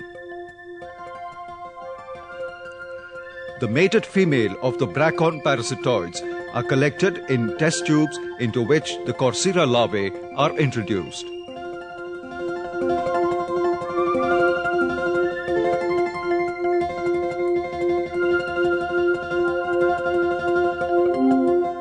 The Bracon female lays eggs on the larvae.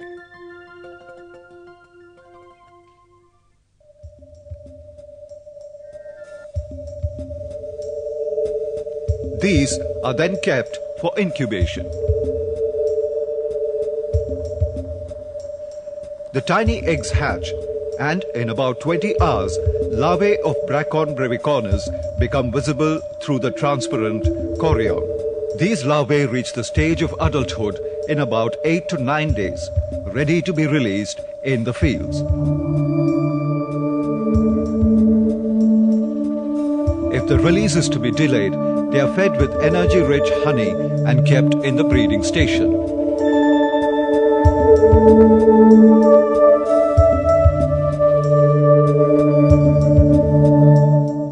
Likewise, another parasitoid called the Parasirola nephentidis mus is also cultured in the laboratory. Parasirola is an ant-like wasp. The male is distinguishably smaller than the female.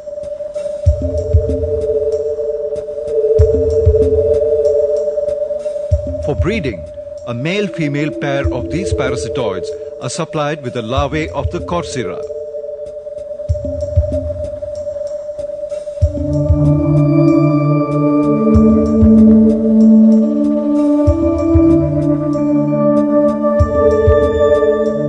The larvae serve as hosts for the eggs of the Parasirola parasitoids.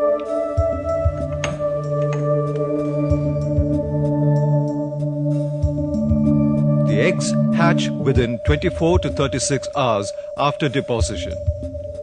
The larvae, while remaining in the egg chorion, feed on the body fluid of the host larvae. After a period of 4 to 5 days, these molt into a pupa. In another couple of days, the adult Parasirola would emerge to serve as biocontrol agents.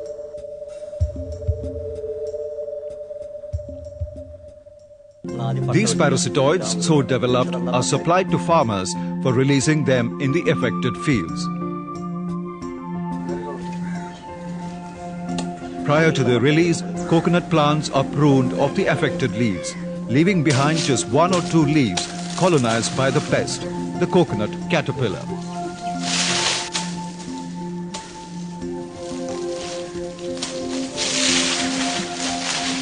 When released, these braconid and Parasirola parasitoid moths would actively search and find the coconut caterpillar to deposit their eggs. The eggs will hatch and the newborn larvae of the parasitoids will feed on the caterpillar of Opicina arenocella and thus save the plants from being destroyed. Apart from these parasitoids, there are 4 major predators of Opisthonia ernosella, namely Callida spindirula, Perina nigrolineata and Cardiastethus exiguus. And studies have shown that Cardiastethus exiguus, a bug which feeds on the eggs and first insta larvae of Opisthonia ernosella, is highly efficient as a predator in the field. And it is very easy to rear them artificially, and large numbers can be released in the field. Identifying parasitoids and predators for use as bioagents to control pest menace to crops is a daunting task. But the rewards will be rich in terms of nurturing a new, richer, disease-free generation of crops, and also in helping preserve a unique environmental heritage.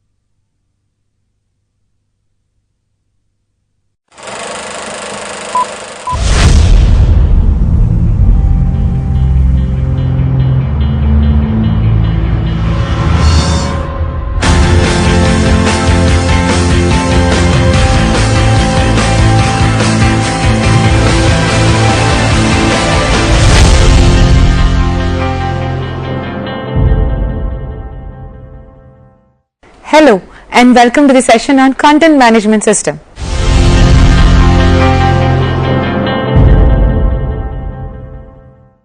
A few years back, the only way for you to develop a website was to write all the HTML and CSS codes by hand. These days are, however, over thanks to the modern and quickly developing content management systems. This chapter will try to explain what CMS is all about and give you examples of popular content management systems. What is a content management system? In order to define a content management system, we need to look at the components the term is made up of. What is content? Content is in essence any type or unit of digital information. It can be text, images, graphics, video, sound, documents, records, etc. or in other words, it can be anything that is likely to be stored and managed in an electronic format.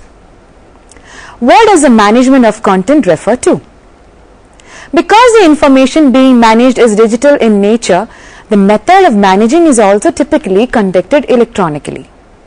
The management refers to the process of storing content via rules and process or a combination of the same, often with associated workflows, so that the content is deemed to be managed rather than unmanaged where it is located. What is a system that manages the content? The system itself is definable as a software tool or combination of software tools that facilitate the efficient and effective management of the content so as to achieve the desired output. So pulling all three definitions together, let us define what is a content management system. A content management system is a software application or set of related programs that are used to create and manage digital content. The content management system will allow you to build your website using a wide selection of different plugins and add-ons available for the various systems. Content management systems can be thought of as being a large box of bricks. You can then choose what specific bricks you want to build your website from. The CMS is well known for its ability to provide templates that allow a content author to manage the creation, modification and removal of website content without the need to know hypertext markup language. A content management system, abbreviated as CMS, and it is a set of automated process which reduce the number of people which had to be involved on handling the digital content life cycle. Besides that, a CMS represents as an application or tools that are developed to help organizations to create, edit, review and display electronic messages. Basically, a CMS is utilized to manage the content of the website. It is a piece of software that provides a template to allow users to manage their web contents internally without needing any programming knowledge. In other words, CMS allows the user to design and update a website without having to use programming code or language at all, since CMS lets the website itself to handle most of the work involved in creating it. Hence, utilizing CMS is a quick and organized way of developing a new website or to enrich the contents of an existing website. CMS is frequently used for storing, revising, controlling, and publishing contents in a website. Data in a CMS can be defined in many ways, for example in movies, documents, scientific data, pictures, and many more. Also, it simplifies the tedious and difficult task of codifying out the features of the website and the information it displays. Instead of hard coding the requirements, it enables a user to manage their own website contents by interacting with the user-friendly interface provided by the CMS. Compared to the usual way of coding, using the CMS is like editing a Word document via Microsoft Word without having to rewrite a new document manually. CMS has the potential to substantially transform the methods of managing a website by practically allowing any users, be it technical or non-technical ones, to manage a website conveniently. All it needs for a CMS user to manage a website is to have a computer with an internet access to upload new contents from anywhere and at any time. History of Content Management System. In the early 1990s, Microsoft and Lotus have provided their customers the capability to update certain types of online contents in their product. Then, the concept was further used to develop the first content management tool, which was from VNet with Story Server around 1996. Within a short period of years, other vendors like Interwoven, Broadvision, and Documentum have started to release new CMS packages into the market. Between the year of 2000 and 2005, the industry sector had to deal with waves of merger and acquisitions issues, thus ceased providing support to users, and packages were either abandoned or merged. In the year 2007, there were three types of CMS available: software editing, online editing, and hybrid systems. From the year 2008 to current year, content management systems are getting improved significantly and allow users to manage the text, documents, audio, video, and images. The concepts behind content management systems were being introduced into other fields of the marketing mix. Integrated email marketing functionality was used in many systems and applied into their CMS, allowing users to track between the email and website functions. Advanced systems have been used to bring the offline work into the content management platform. CMS systems are now able to manage printing materials, PDFs, and other offline communications in a similar way to websites as well as emails. So how come there are so many CMS solutions? We know that there are many different types of digital content. It follows that there are many different types of CMS. These are the most common examples. Types of content management system. In this section, we will be focusing on the 6 main categories of CMS which are widely used in the market. The 6 main categories are the Enterprise CMS, Web CMS, Document CMS, Mobile CMS, Component CMS, and Media CMS. Enterprise Content Management System. Enterprise CMS is a system which utilized combination of variety tools and technologies that allows user to manage the organization's unstructured information between organizations. ECM is used for capturing, managing, maintaining, storing, and delivering the contents messages as well as any documents which are related to the organization. ECM allows user to manage the complete life cycle of the contents from the time contents are firstly being added to finally being removed. The wise management of contents is crucial for attaining the business goals. Document Content Management System. A document content management system is a computer system used for collecting and storing digital documents or images. Document content management system actually not so different from content management systems and also overlaps with the concepts of it. Document content management systems have a wide variety of functions which include storing and structuring electronic documents and metadata, structuring, provide document security, document control and adhering to compliance as well as indexing and retrieval capabilities. Document CMS have an enhancement to allow system to manage any type of the file and store into the system. The applications later expanded the capabilities to further enhance and audit electronic documents, collaboration tools and security. Mobile Content Management System. Mobile CMS are one of the types of content management system which are able to keep and deliver the services as well as the content to mobile devices such as smartphone, PDAs and other mobile phone.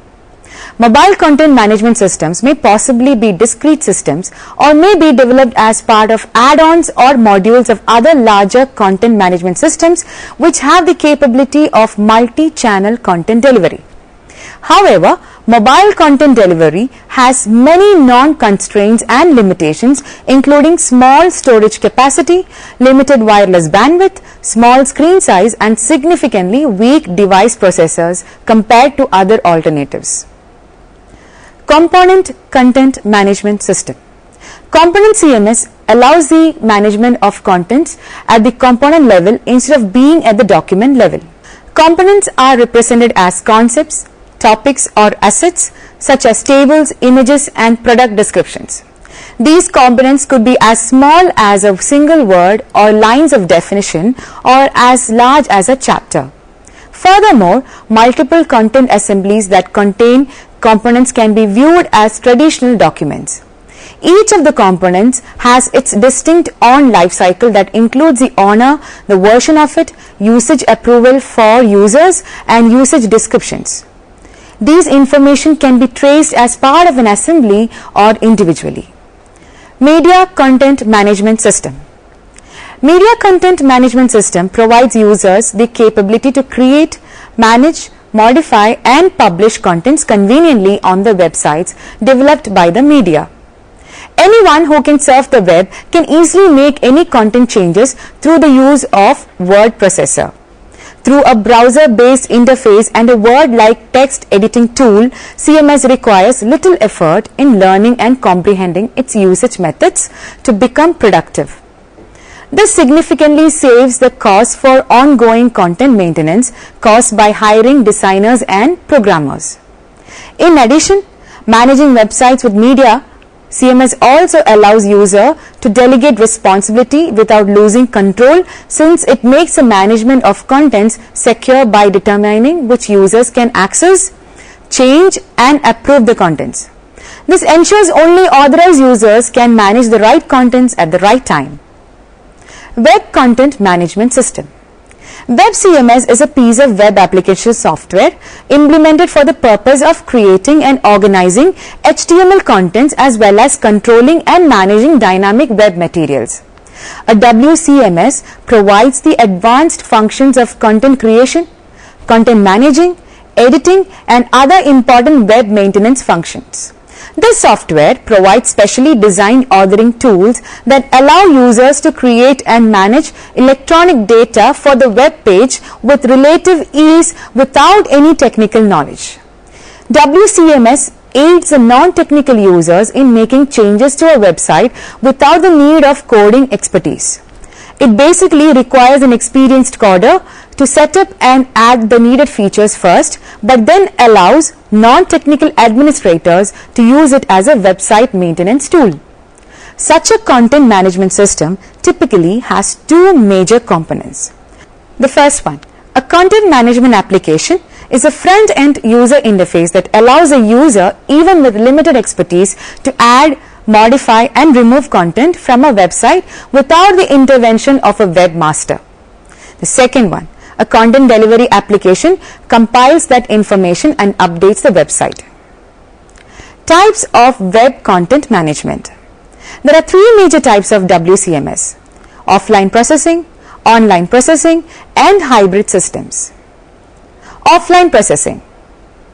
These systems pre-process all content applying templates before publication to generate web pages. Since pre-processing systems do not require a server to apply the templates at request time, they may also exist purely as design time tools. Adobe Contribute is an example of this approach. Online processing. These systems apply templates on demand. HTML may be generated when a user visits a page or pulled from a cache. Most web application frameworks perform template processing in this way, but they do not necessarily incorporate content management features. MediaWiki generally follow an online model with varying degrees of caching, but generally do not provide document workflow. Hybrid systems. Some systems combine the offline and online approaches. Some systems write out executable code, for example JSP, ASP, PHP, Perl, etc. pages rather than just static HTML, so that the CMS itself does not need to be deployed on every web server. Web Content Management System features. A web content management system is a software system used to manage and control a large dynamic collection of web material, which includes HTML documents and their associated images. A CMS facilitates document control, auditing, editing, and timeline management. A web content management system will often contain the following features. First one, automated templates. Create standard output templates that can be automatically applied to new and existing content, allowing the appearance of all of that content to be changed from one central place. The second one, easily editable content. Once content is separated from the visual presentation of a site, it usually becomes much easier and quicker to edit and manipulate. Most WCMS software includes WYSIWYG, which means what you see is what you get. Editing tools allowing non-technical individuals to create and edit content. Third one, scalable feature sets. Most WCMS software includes plugins or modules that can be easily installed to extend an existing site's functionality. The fourth one, web standards upgrades.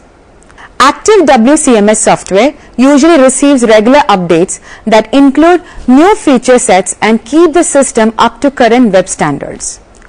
The fifth one is workflow management. Workflow is the process of creating cycles of sequential and parallel tasks that must be accomplished in the CMS. For example, a content creator can submit a story, but it is not published until the copy editor cleans it up and the editor-in-chief approves it. The sixth one, document management.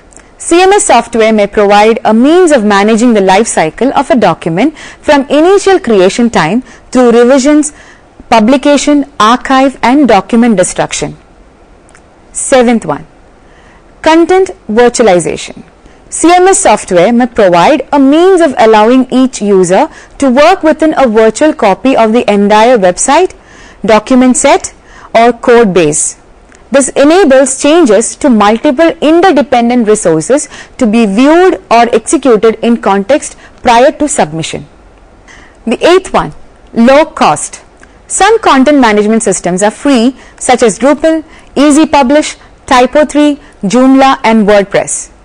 Others may be affordable based on size subscriptions. Although subscriptions can be expensive, overall the cost of not having to hire full-time developers can lower the total cost. Plus, software can be bought based on need for many CMSs. The last point, good for SEO. CMS websites are also good for search engine optimization.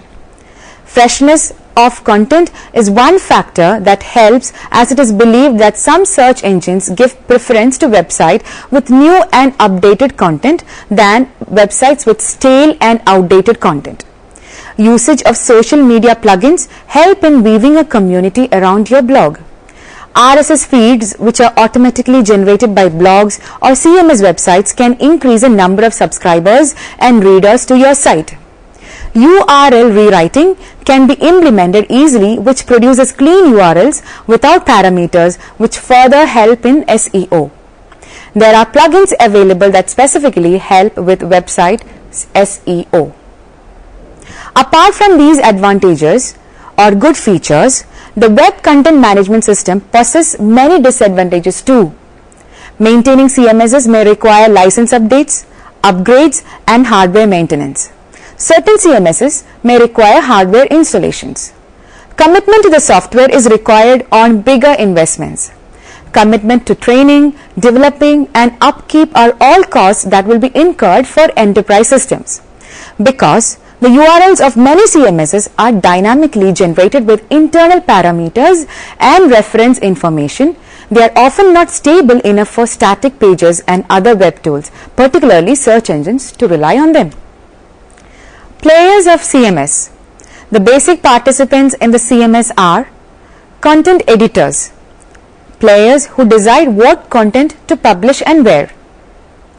Content publishers, players who publish the content on the web. Content authors, players who create the content for the web. CMS allows non-technical authors and editors to easily and quickly publish their content, which is otherwise done by technical programmers. This is an important issue for the modern organization. The quicker you get key content published, the more value and emphasis it creates. CMS establishes defined publishing processes and specific publishing rights to various individuals. By using these facilities, the company can save the time for training while facilitating more people to publish. Anatomy of CMS. The CMS manages the entire life cycle of pages from creation to archival. The functionality of a CMS can be broken into 4 main components. The first one being content creation. The front end of a content management system is an easy to use authoring environment designed to work like Word. Enables a user to create new pages or update content without having to know HTML. Often drop and drag functionality to rearranging pages and how they link together. The second one, content management.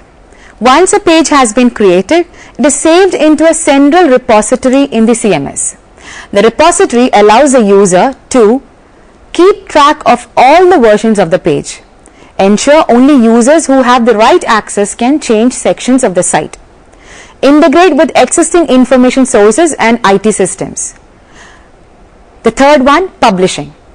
Once the final content is in the repository, it can be then published to the website. The powerful publishing engines allow the appearance and page layout of the site to be applied automatically during publishing. The CMS lets the graphic designers and web developers specify the appearance that is applied by the system. The fourth one being the presentation. The content management system can also provide a number of features to enhance the quality and effectiveness of the site itself. Whether you need to set up a blog or portal for some specific usage or any other website, which content management system is right for you? That is a question you're going to ask yourself early on. So here it is very essential to examine what is open source content management systems and what makes it differ from proprietary ones. We will discuss the open source content management system in the next chapter. Now, let us summarize what we have discussed in this session. CMS is regarded as a set of very good facilities or tools that are used in managing the content or information in a website.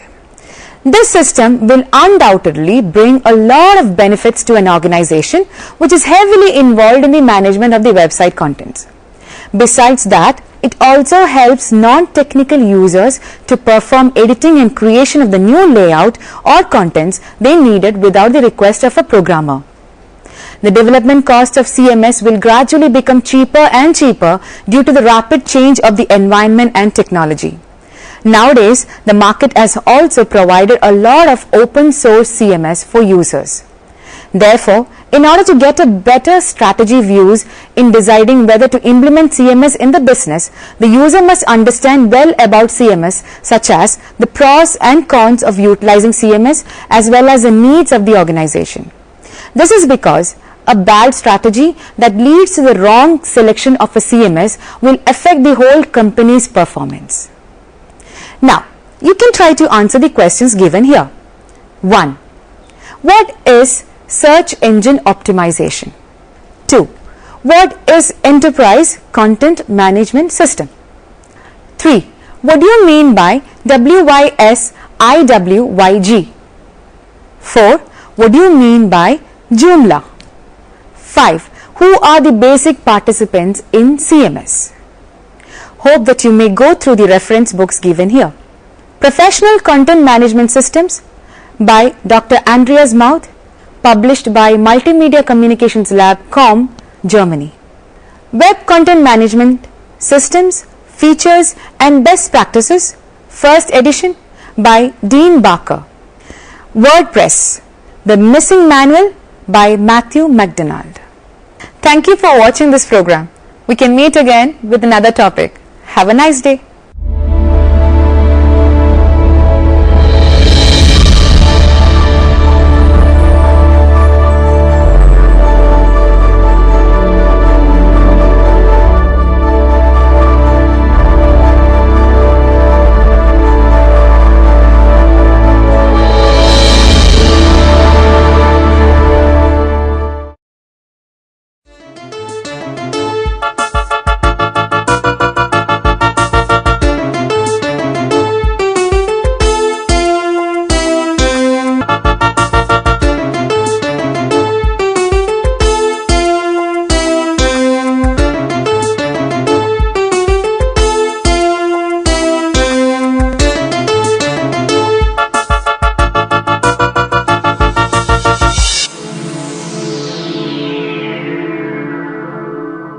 Hello, welcome to Interface. Our guest today is Professor Aisha Kidwai, who is a professor in Jawaharlal Nehru University in linguistics.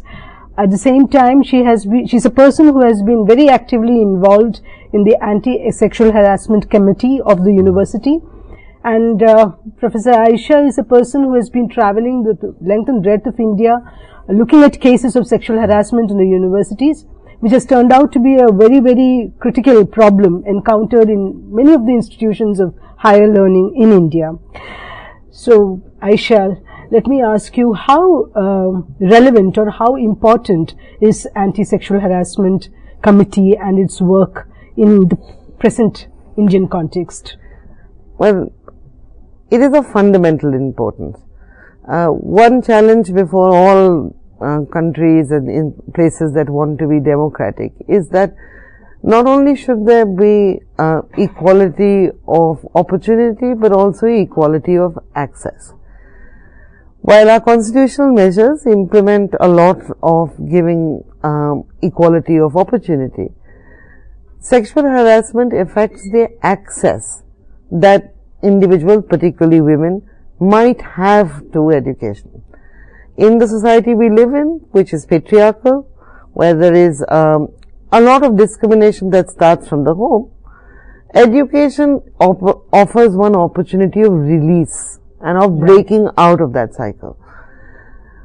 When in an educational institution sexual harassment happens, that immediately forces inward, an inward retreat, if you want. Women cannot complain, their performances in their work are immediately affected, and a very male and a very repressive character of the institution can become the work culture. So to address really essentially questions of productivity, also of course of human rights and of a society that we aspire to, looking at sexual harassment as a serious problem is absolutely of the essence. How long has it been since this Anti-Sexual Harassment Committee has been, the guidelines it has evolved have been implemented in our universities? So, and how supportive has been UGC of the whole concept? So, as you know, the Vishaka judgment from August 1997 of the Supreme Court was instrumental in giving birth to sexual harassment law in this in our country. The Supreme Court also in subsequent order said that until legislation is passed for this process, right, to implement anti-sexual harassment committees, the orders that it had issued were binding. In 1998 itself, the then UGC chairperson, and they have a women's studies committee passed notified to universities that they should have institute these committees immediately, which gave them student and teacher representation. So the first step in universities was one which was more or less democratic in character, which wanted to build together a consensus in the institution against a gender discriminatory atmosphere and for effective resolution of complaints of sexual harassment. This has been, since then there have been a number of court cases asking the government, asking for implementation of these guidelines, and the UGC has did notify them to all institutions. However, compliance with these norms have been, there's either lip service, right? So people appoint a sexual harassment committee, but nobody knows about it. It receives no complaints, and given the reality of India, it's impossible to think of a situation where there is no sexual harassment in societies as riven as ours on these lines. In 2013, in the immediate aftermath of the popular mobilization and protests around the rape case of the Nirbhaya rape, the UGC constituted, since university campuses were so involved in it, especially those in Delhi were so involved in the protest, it instituted a committee headed by, which was measures, to look into measures for the protection and safety of women on campuses.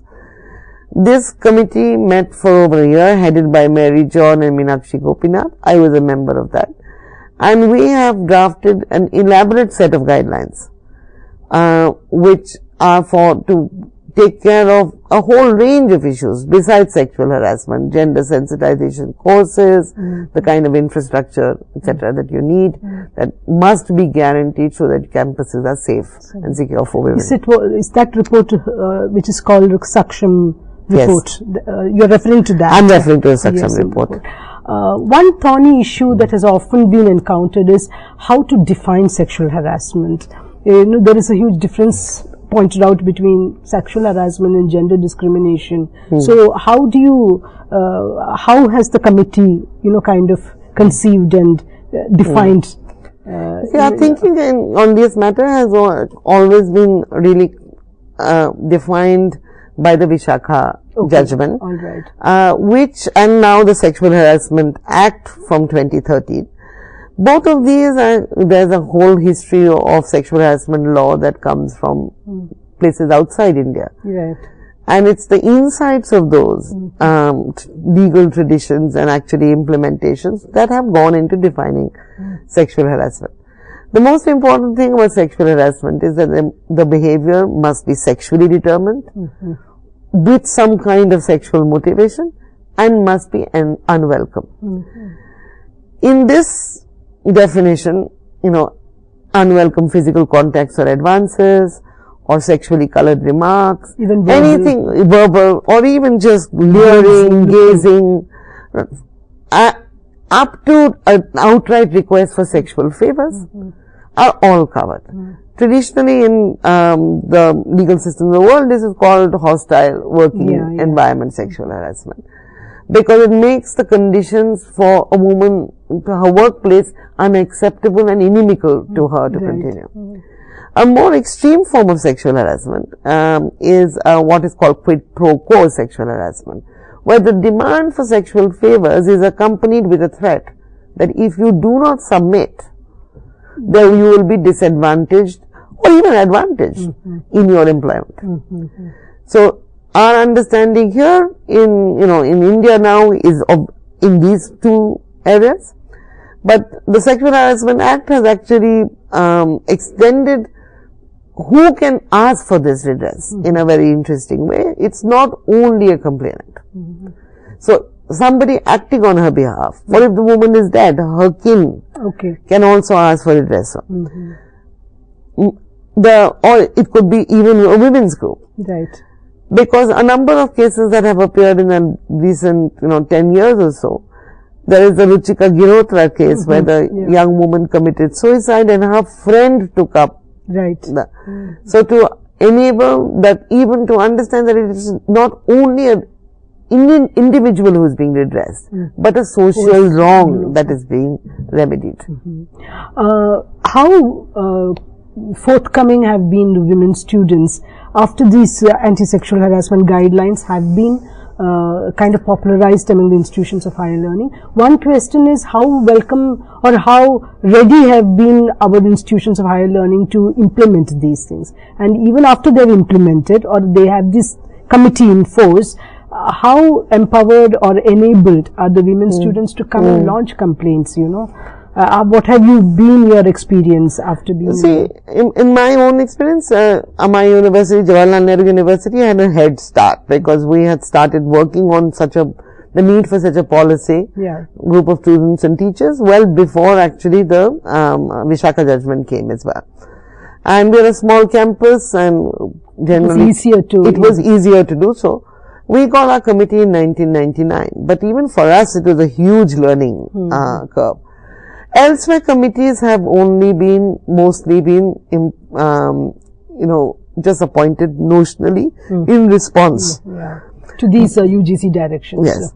And this is most recently evident where in Delhi, the Delhi Commission for Women asked for statistics from universities as to how much, how many complaints. This is in the law that the government department concerned must have it's the Ministry of Women and Child, must have ask the institutions what is happening with your sexual harassment cases.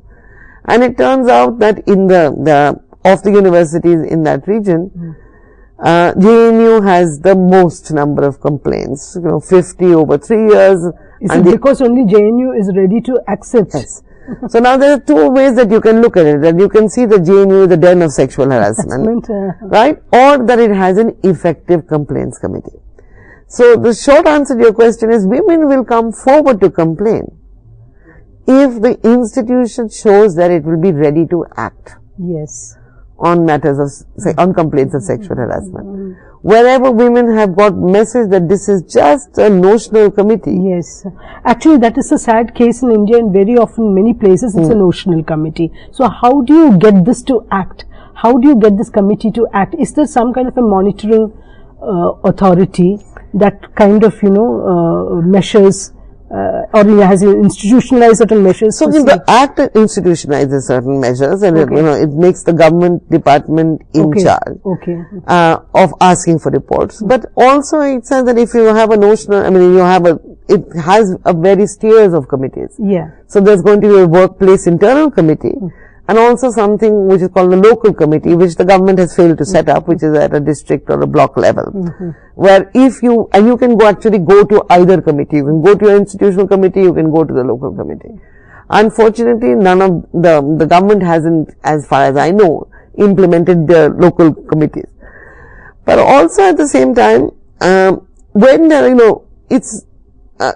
institutional monitoring can also be done by funding agencies like the UGC. Right. And in our proposals to the UGC, we've suggested that they should themselves have a cell that monitors. Right. They don't have a cell as yet? They don't have a cell as yet. And that they should, because frequently what I understand happens is that when colleges complaints, or universities don't listen to complaints write to the UGC or any other funding authority. Yes. So we hope that the UGC will, it's been now 2 years, so we are waiting for it to... since you submitted the Saksham report. And so what is the status of it? Is it being discussed and... well, we hear that, periodically, reminders are sent out asking for their, for the implementation of the recommendations. It's a, a whole series spanning across many parts of the university framework. And, we expect that implementation will happen and that there will be effective monitoring. Okay. All right. Because in places where committees have started, and they very assiduously, very sincerely inquire into cases, And even when a complaints committee finds against a respondent, but particularly if he is politically powerful, either no action is taken, right, or the courts are used as a means to stymie the delay the process also. And this all exacts a tremendous cost on the complainant, because usually in many places women do not complete their studies, right? And even if we've seen actually across India that complaints committees are not given the powers that they should have. What are those powers? Could you just... Well, I mean, so one is complete autonomy. By the Vishaka judgment and by the Sexual Harassment Act, the committee has to be 50% women and headed by a woman. It must represent more than one level of the administration. Now in universities, it's absolutely essential that this cannot be only teachers.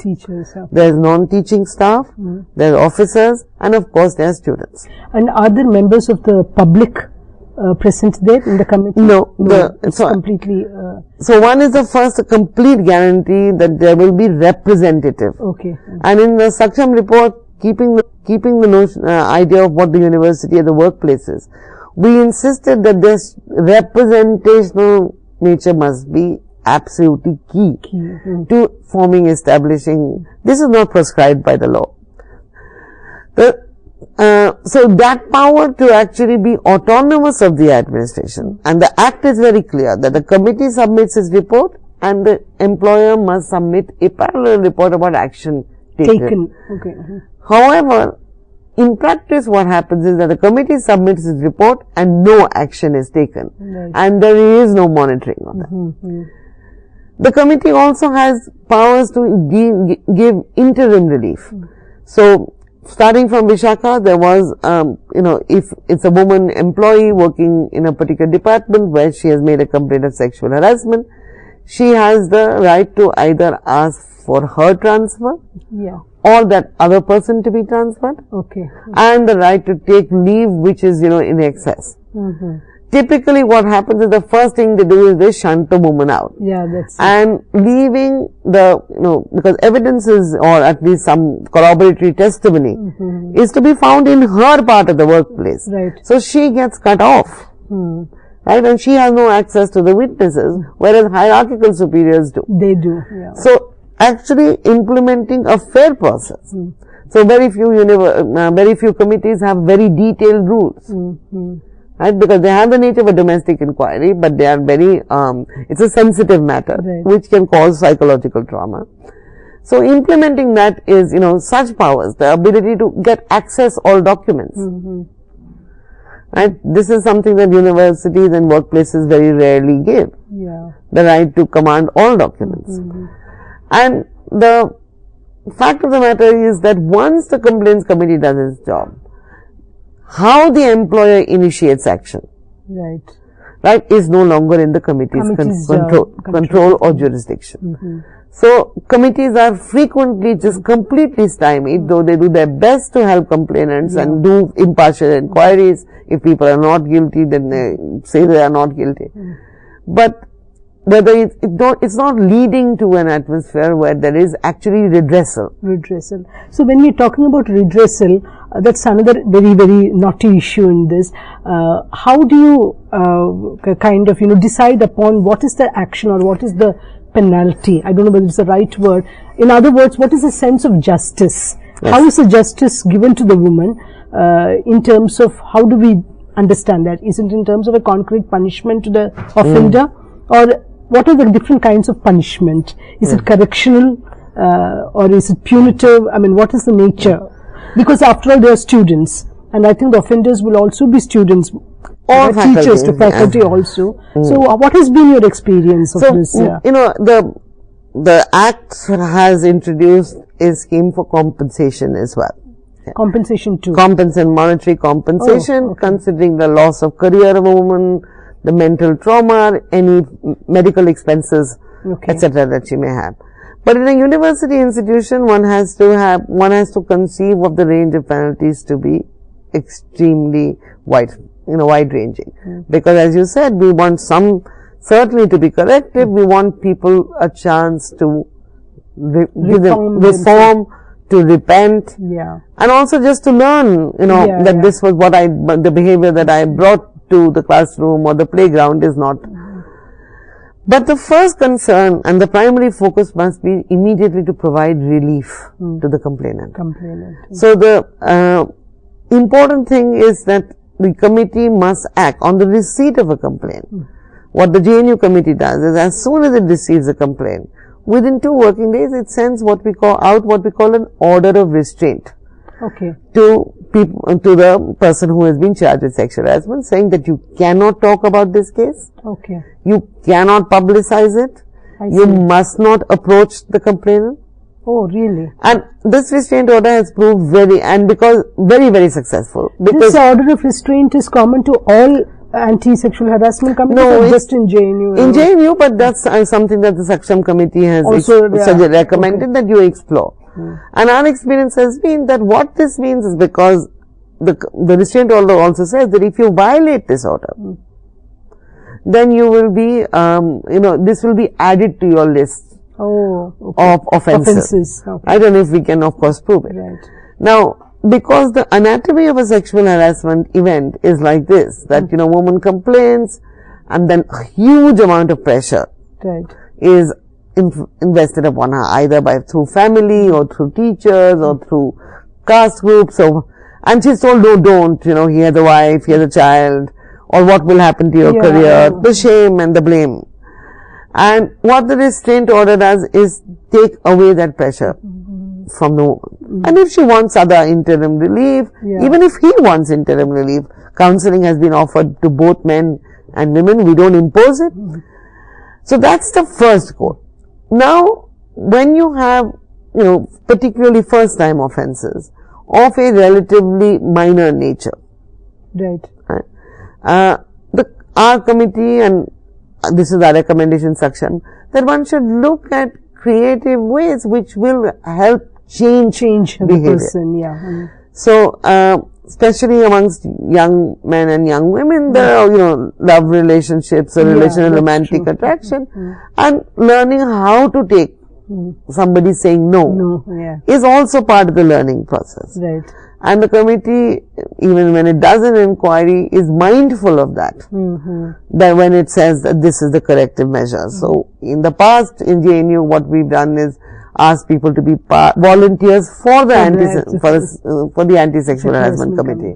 We've also asked them to, go take a course, write an essay, things which will make them explore. Make them explore and handle grief. And we use the resources of other students and, experienced people in the university to help people counsel.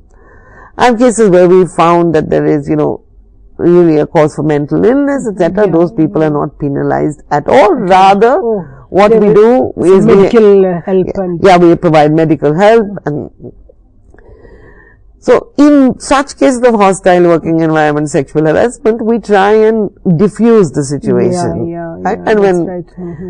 But in cases of what is called quid pro quo sexual harassment, where there is a hierarchical superior who is harassing a student or a junior employee, we do not, we are bound, of course, by the Government of India rules also that sexual harassment is a crime of moral turpitude.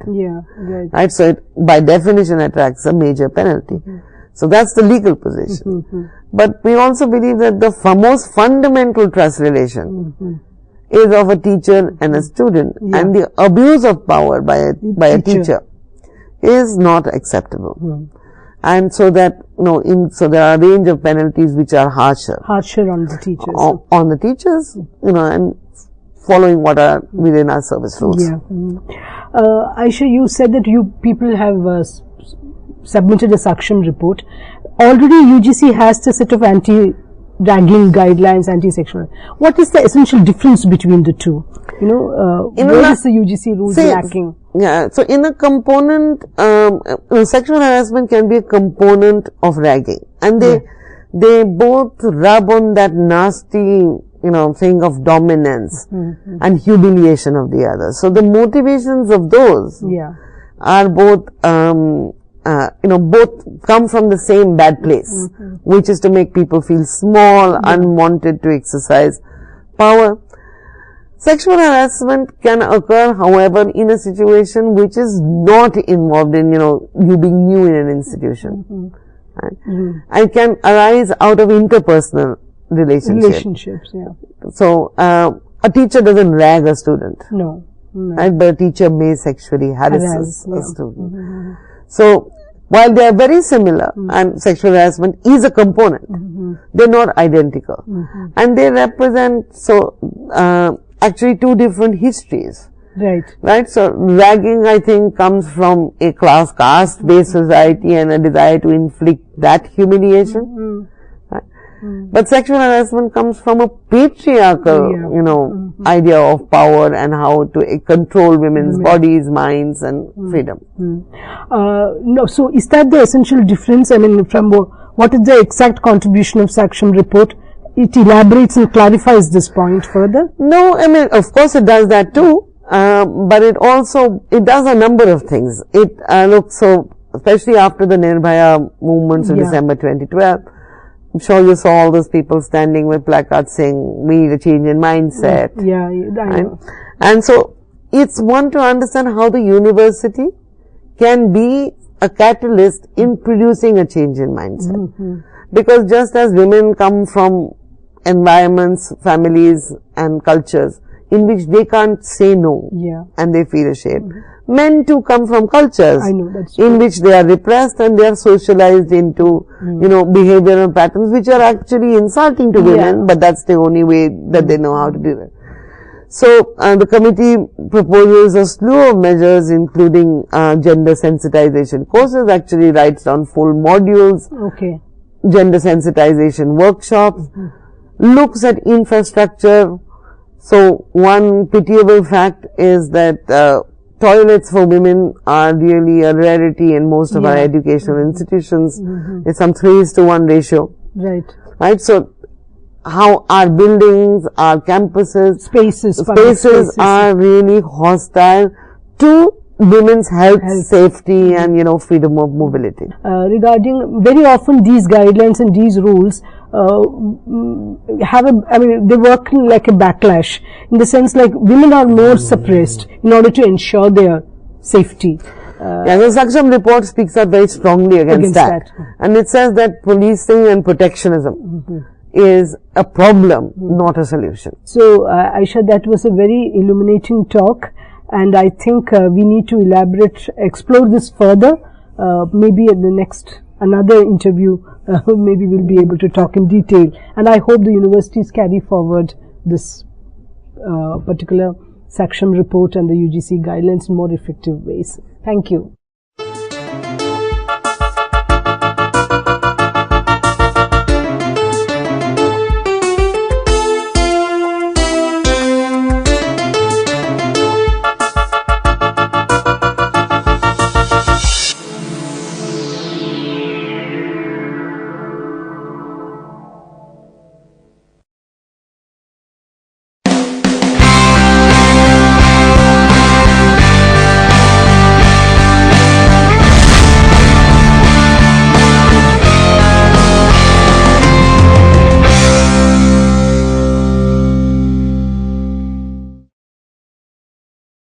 Welcome to the session on features of dialectical method.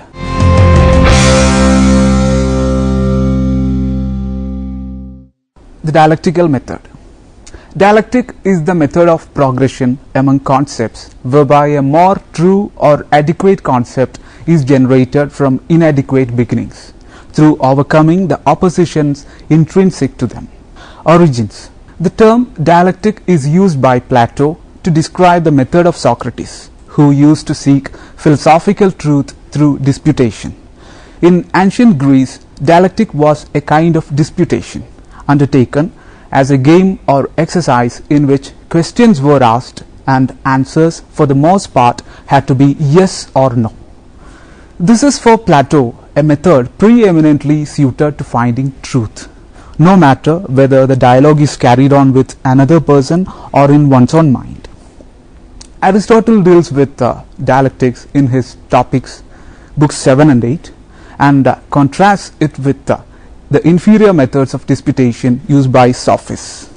But Aristotle also thinks that dialectic, which teaches how to argue for or against a certain opinion, is inferior to logic, which teaches how to establish proofs.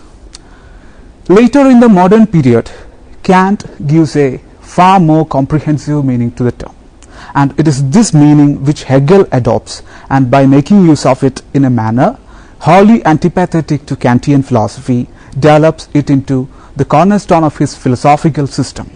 We will focus on these two important expositions of the method. Kantian dialectic. In the second part of Critique of Pure Reason, Kant diagnoses the failure of pure reason, trying to show that the attempt to employ concepts outside the limits prescribed by their empirical application leads inevitably to fallacies in the form of paradoxes, incoherencies, and direct contradictions. This inevitable tendency of reason to transcend the limits of intelligibility Kant calls the dialectic of reason. Kant tries to show that all the traditional metaphysical arguments, specifically rationalist ones, arguments about the substantiality and immortality of the soul, the infinitude of the universe, the necessary existence of God, and the reality of free will, are inevitably grounded in contradiction and paradoxes. The principal and most compelling instance of such reasoning is that as to the existence of God, and it is to the refutation of the traditional arguments for God's existence that Kant turns his attention in much of the dialectic. In particular, he presents a famous refutation of the ontological argument, a refutation which a great many have chosen to regard as conclusive and also as damaging to the whole enterprise of rational theology. According to the ontological argument, the idea of God being conceived as the idea of a perfect being, his existence should be contained among his necessary attributes. For to conceive of perfection and yet to conceive of it as non-existent is to conceive an impossible contradiction in terms. A non-existent perfection would not be perfect. Hence, God must exist.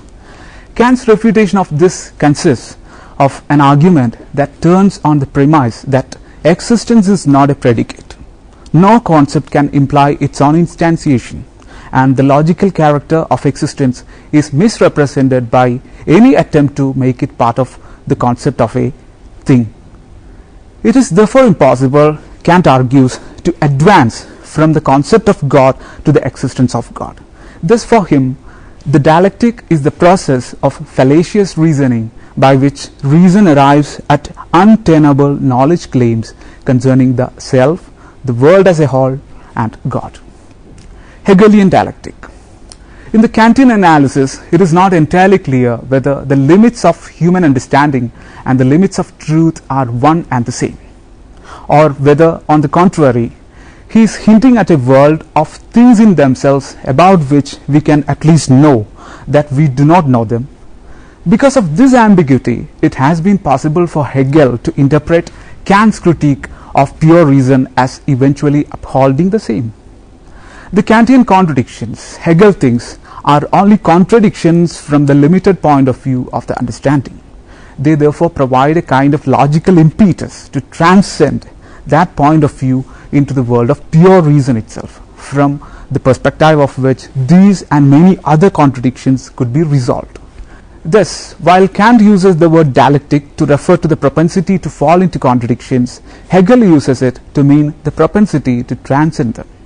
This process of transcendence is the true course of logic, and dialectic in the Hegelian system, as explicated in his work Science of Logic, is the name for the intellectual pursuit whose end point is not limited or partial, but on the contrary, absolute truth itself. Hegel puts it thus: a deeper insight into the antinomies, or rather into the dialectic nature of reason, shows us that every concept is a unity of opposite moments, which could therefore be asserted in the shape of an antinomy.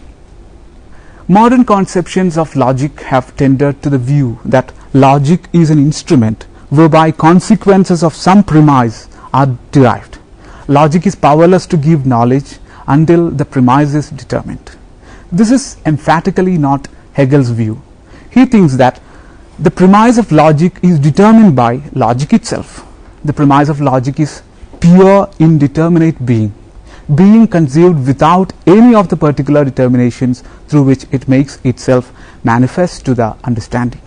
For him, being is the single great a priori concept, from reflecting on the nature of which we arrive at an a priori theory of reality. Logic begins then from being and advances towards its conclusion, which is the absolute idea or truth itself. This absolute idea is thought and reality at once. It is like the God of Spinoza, who comprehends the whole of things and, being identical with that whole, exists thinking himself. Each concept in the dialectical process that leads to this supreme conception is obtained from that of being by a sequence of dialectical transformations. It should be noted that this conception of logic is inspired from a unique explication of Kantian system by Jean Gottlieb Fichte in his book Science of Knowledge. The task of any such philosophy as Kantian is to discover the absolutely unconditioned first principle of human knowledge. He says there, in that endeavor, logicians offer an instance of necessary and indisputable truth in the law of identity, that is, A is equal to A.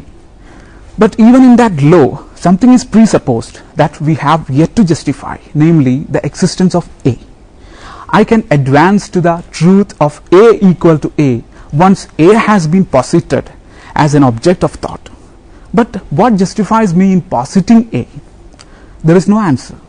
Only if we can find something that is posited in the act of thinking itself will we arrive at a self-justifying basis for our claims of knowledge. This thing that is posited absolutely is the I, for when the self is the object of thought, that which is posited is identical with that which posits. In the statement that I equal to I, we have therefore reached a bedrock. Here is a necessary truth that presupposes nothing. The self-positing of the self is the true ground of the law of identity and hence of logic itself. To this first principle of knowledge, which he calls the principle of identity, Fichte adds a second. The positing of the self is also a positing of the not self. For what I posit is always an object of knowledge, and an object is not a subject. That which comes before my intuition in the act of self-knowledge is intuited as not self. This is the principle of counterpositing or opposition, from which, in conjunction with the first principle, a third can be derived, namely that the not self is divisible in thought and opposed to a divisible self. This third principle, the grounding principle, is supposedly derived by a synthesis of the other two. It is the ground of transcendental philosophy, which explores the division of the self by concepts, whereby the world is constituted as an object of knowledge. Coming back to Hegel, what are these dialectical transformations referred to, and what is the structure of reason's dialectic? It should be borne in mind that the terms of Hegel's logic are not propositions or judgments, but rather concepts, and it is concepts in his view that are true or false. But falsehood for him is a form of limitation or incompleteness, whereas truth is a form of wholeness, a transcendence of all the limitations. Then dialectic is the method of progression among concepts, whereby a more true concept is generated from inadequate beginnings through overcoming the oppositions intrinsic to them. The dialectical process then is as follows. A concept is posited as a starting point. It is offered as a potential description of reality. It is found at once that from the standpoint of logic, this concept must bring its own negation with it. To the concept, its negative is added automatically, and a struggle ensues between the two. The struggle is resolved by an ascent to the higher plane from which it can be comprehended and reconciled. This ascent is the process of diremption, which generates a new concept out of the ruins of the last.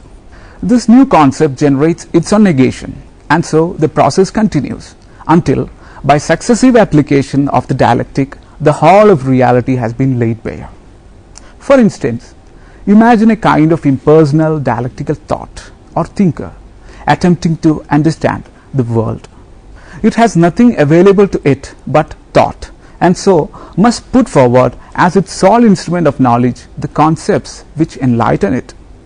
Of necessity, it begins from the single most indeterminate concept, that which is contained in all concepts and yet which is logically precedent to them, the concept of being. But what is being? Considered as unmediated by reflection and as free from extraneous determinations, it is surely nothing. Hence the concept of being contains within itself its own negation, that is nothing, and the dialectical opposition between these two concepts is resolved only in the passage to a new concept. This concept is becoming, which captures the truth contained in that previous opposition, the truth of the passage of being into nothing and nothing into being. To our impersonal thinker, the world now appears as becoming rather than as being, and this perception is truer than the preceding one, although as yet far short of that absolute truth in which all such oppositions will be resolved. Becoming seems to be a specifically temporal characteristic, but the temporal character of Hegel's logic is nothing more than a metaphor. From the point of view of logic, becoming suffers from the same defects as being. It generates its own contradiction out of the equipoise of arising and passing away. So it gives way to a higher truth, which is that of determinate being, in which being and nothing are finally reconciled. Determinate being is that more familiar, less abstract form of existence, of which our world presents us with examples. Being becomes determinate by being limited, and so, as it were, incarnate in a certain identity. From this limitation, further oppositions arise, and the process continues until our thinker is brought by a seemingly ineluctable process to the absolute idea itself. So, perceiving the whole of reality as coming forth from what indispensable concept from which all thinking must begin. The dialectic of reason advances from pure immediate being through all the determinations of being which in sum constitute reality, so as to consummate itself in the absolute idea. As I have said, this absolute idea is the whole of reality, the truth of the world and God himself. Nothing exists in actuality that is not some determinant of pure being, and whose existence is not derived from the dialectical working out of that concept. Reason, because it generates everything, comprehends everything. Hence, in a famous phrase, the real is rational and the rational is real. Everything which exists of necessity, but it exists not in virtue of some eternal essence, but in virtue of the struggle of reason to constrain its successive concepts to give birth to their ever more detailed progeny. Hegel calls this struggle labor of the negative, and the world thus generated, being the product of reason, shows the cunning of reason. It reveals itself to reason so that the apparently contingent can be seen to be really necessary, and the arbitrary and diffuse as directed and whole. A critique. Hegel's logic is in stark contrast with traditional theories, which see logical relations as timeless, determined not by content but by structure. A thought does not need time, one feels, in which to generate its consequences. Indeed, it is the essence of a logical consequence, that it is inseparable from the thought itself. A logical consequence can be neither lost nor acquired. Yet Hegel thinks of concepts as moving towards a greater grasp of reality, and he speaks of the working through of the dialectic as being necessary both to the truth and to the meaning of the result. He refers to the successive stages as moments which have to be overcome in the act of diremption, whereby a new concept is born. These temporal similes would be less puzzling if it were not also the case that Hegel thought of historical process in dialectical terms as the successive generation and overcoming of contradictions. And it is this aspect of Hegel put forward overtly in the lectures on the philosophy of history, but covertly elsewhere, that has been the most influential, perhaps because the most intelligible of his theories. It often seems that the whole of Hegelian metaphysics points towards a logical and historical interpretation at once. To some extent, this reflects a confusion on Hegel's part between logic conceived as a science of the relations among ideas and logic conceived as the intellectual operation whereby those relations are discovered. Let us summarize what has been said so far. Dialectic is the method of progression among concepts, whereby a more true or adequate concept is generated from inadequate beginnings through overcoming the oppositions intrinsic to them. In ancient Greece, dialectic was a kind of disputation undertaken as a game or exercise in which questions were asked and answers for the most part had to be yes or no. In the modern period, Kant gives a far more comprehensive meaning to the term, and it is this meaning which Hegel adopts, and by making use of it in a manner wholly antipathetic to Kantian philosophy, develops it into the cornerstone of his philosophical system. The inevitable tendency of reason to transcend the limits of intelligibility is what Kant calls dialectic of reason. For Hegel, the dialectic of reason advances from pure immediate being through all the determinations of being which in sum constitute reality, so as to consummate itself in the absolute idea which is the whole of reality, the truth of the world, and God himself. Now some assignments for you. First, the real is rational and the rational is real. How far do you agree with this Hegelian dictum? Another, is not Hegel's system of logic outdated? If not, what is its contemporary relevance? One more, elucidate the influence that the dialectical movement in philosophy has had in the field of literary theory and social sciences. Some references now. The Cambridge Companion to Hegel, published in 1993 by Cambridge University Press. Hegel's Theory of a Modern State by Sholmo Avineri, published in 1972 by Cambridge University Press. And Hegel's Science of Logic, translated by W.H. Johnston and L.G. Struthers in 1929, published by Allen and Unwin, London. With that, we come to the end of this session. Thank you all for listening carefully, and all the best.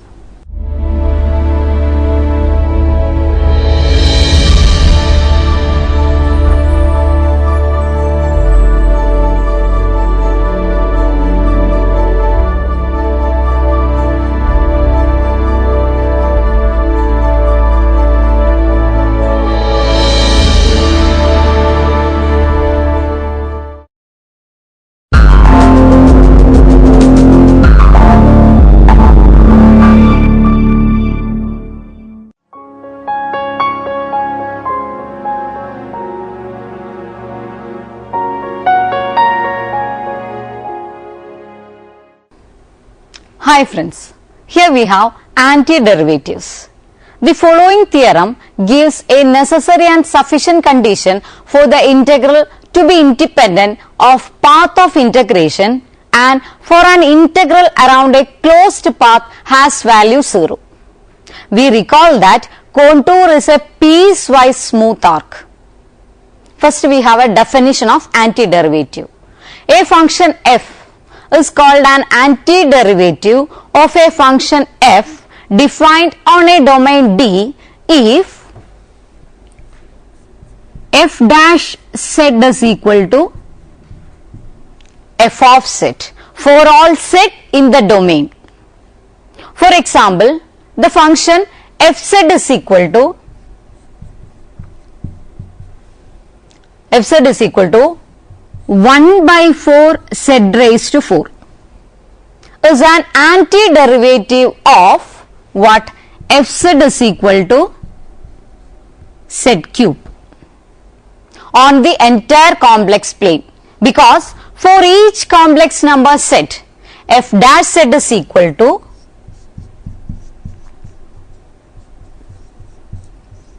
d by dz of 1 by 4 z raised to 4,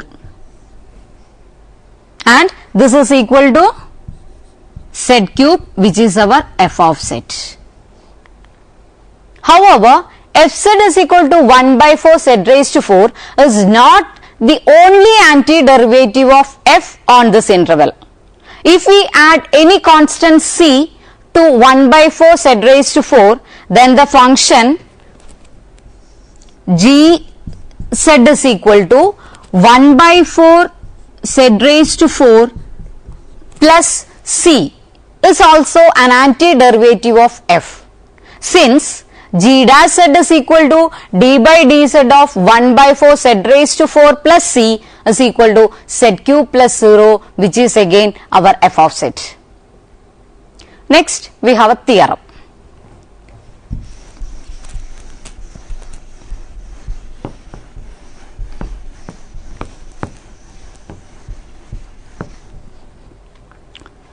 Suppose that a function f is continuous on a domain D. If any one of the following statement is true, then so are the others. The first one is, that is statement A. It says that f has an antiderivative capital F in D. Second one says that the integral of fz along contours lying entirely in D and extending from any fixed point z1 to any fixed point z2 all have the same value, namely integral z1 to z2 fz dz is equal to, which is equal to capital Fz over the limits z1 z2. This can be write as f of z2 minus f of z1, where fz is the antiderivative in statement A. Next statement says that the integrals of fz around closed contours lying entirely in D all have value 0. The theorem above does not claim that any of the given statement A to C is true for a given function f and a given domain D. It tells us only that all of them are true or that none of them is true. Now move on to the proof.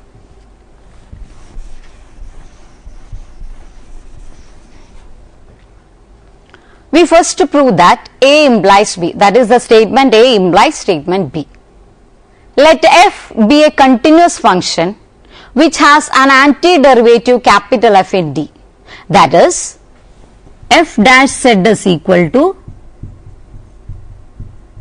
f of z, for z belongs to our domain D.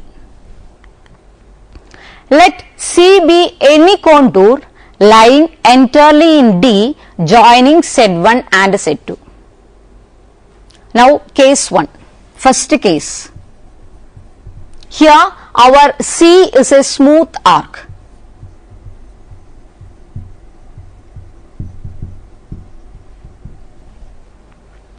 Let C be a smooth arc with parametric representation z is equal to z of t, where a less than or equal to t less than or equal to b, such that z of A is equal to z1 and z of B is equal to z2, Then integral over C fz dz is equal to integral over limits A to B f of z of t z dash of t dt. Equation number 1. Now d by dt of f of z of t is equal to, that is d by dt of f of z of t. This we can write as f dash of z of t into z dash of t. This is equal to, this we can write as f of z of t into z dash of t, small f of z of t into z dash of t. Hence, one becomes, our first equation becomes integral over c f z dz is equal to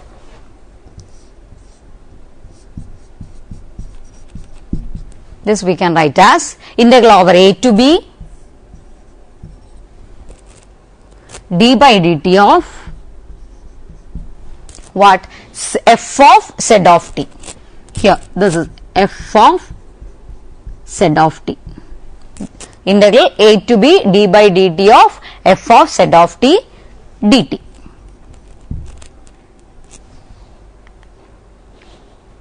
This is again, this we can write as this is equal to f of z of t over the limits a to b by using a theorem in the chapter definite integral. I think it is theorem number 7. This, on substituting value, we can write it as f of z of b, that is the upper limit, minus f of z of a. F of z of, here we have one more bracket, f of z of p minus f of z of a, or it is equal to what? F of z2 minus f of z1. This value is independent of the contour C as long as C lies entirely in D. Next case where C is piecewise smooth.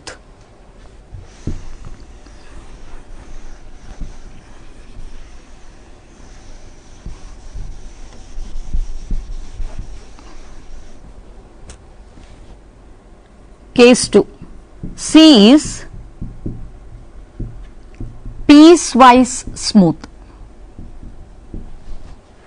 In this case, C consisting of a finite number of smooth arcs Ck, where k varies from 1 to n minus 1, joined end to end, where each Ck is a smooth arc extending from point Zk dash to Zk plus 1 dash, and Z1 dash is equal to Z1 and Zn dash is equal to Z2. Then from case 1, it follows that for each k is equal to 1 to etc. up to n minus 1, we have integral over Ck fz dz is equal to f of Zk plus 1 dash minus f of Zk dash.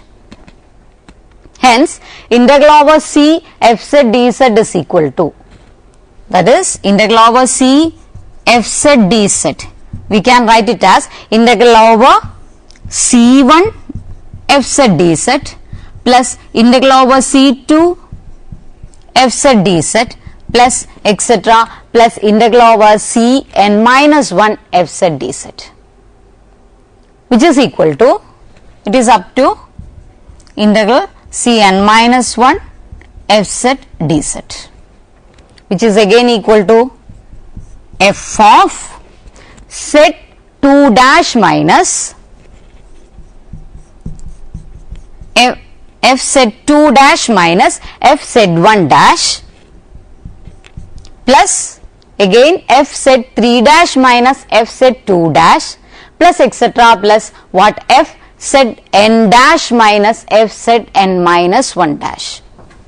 It extend up to fzn dash minus fzn minus 1 dash, which is equal to f of zn dash minus f of zn1 dash, z1 dash, which is equal to, last we have what remains, f of z2 minus f of z1, which is also independent of the contour C. Here completes the proof of A implies B. Next we have B implies C.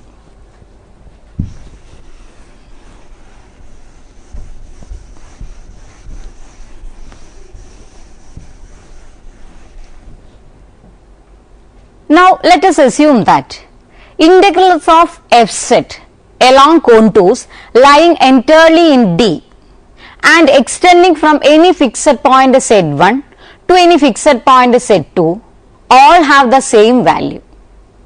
Let C be any closed contour lying entirely in D. Let Z1 and Z2 be any two points on C. Also let C1 and C2 be two paths both with initial point Z1 and the final point Z2. That is, it is just like this. C1, C2. This is our Z2.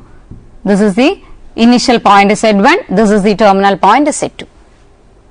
And C is equal to C1 minus C2. From B, it follows that integral over C1 f z dz is equal to integral over C2 f z dz.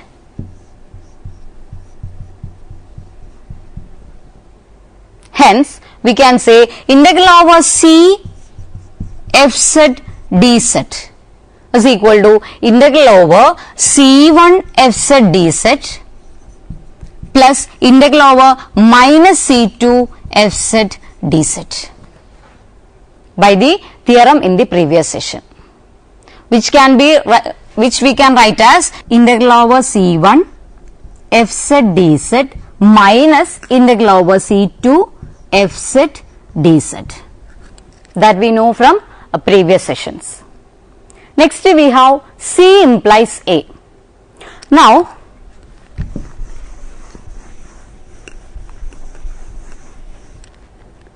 let us assume that the integrals of f z around closed contour lying entirely in D all have the value 0. Let Z1 and Z2 be any two points in D and let C1 and C2 denote any two contours lying in D from the point Z1 to Z2. So let C is equal to C1 minus C2. Then C is a closed contour. It need not be simple, lying entirely in D. Then by hypothesis C, we have integral over C f z dz is equal to 0. That is, integral over C means C1 minus C2 f z dz is equal to 0. This we know. Integral over C1 minus C2 can be written as integral over C1 f z dz minus integral over C2 f z dz, which is equal to 0. That is, integral over C1 f z dz is equal to integral over C2 f z dz. Hence, integration in D depends only on endpoints and is independent of path. Let Z not be any fixed point in D. Define f z is equal to, we can define f z is equal to integral over Z naught to Z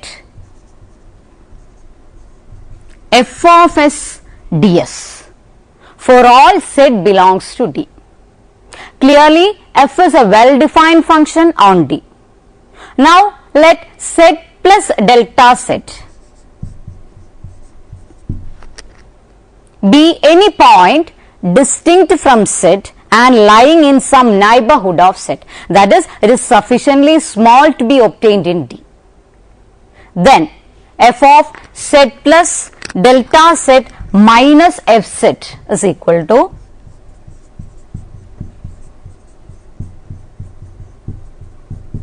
this we can write as integral Z naught to Z plus delta Z f of s ds minus integral Z naught to Z f of s ds. This we can write as, which is equal to integral, the lower limit is from Z up to what, Z plus delta Z f s ds. Equation number 2. we know that if C is any arbitrary contour from a fixed point Z1 to Z2, then integral over C dz is equal to Z2 minus Z1. Hence, integral over Z to Z plus delta Z ds is nothing but what? Z plus delta Z minus Z, which is equal to delta Z. And also Fz is equal to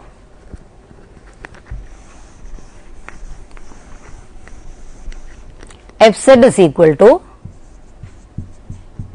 1 by delta Z integral Z to Z plus delta Z Fz ds.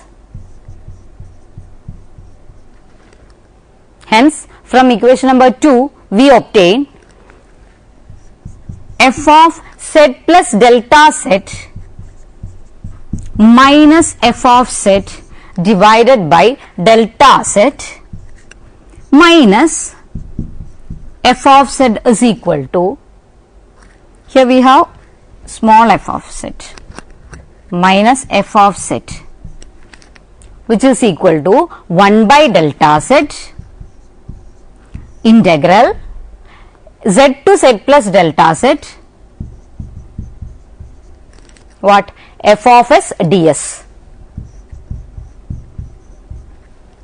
That is, it is equal to 1 by delta Z integral Z to delta Z integral Z to Z plus delta Z f of S minus f of Z ds. That is our equation number 3, which is equal to 1 by delta Z integral Z to Z plus delta Z. In the integral we have f of S minus f of Z ds. This is our equation number 3. Since f is continuous at the point Z corresponding to any epsilon greater than 0, there exists a positive number delta such that mod fs minus fz is less than epsilon whenever s minus z is less than delta.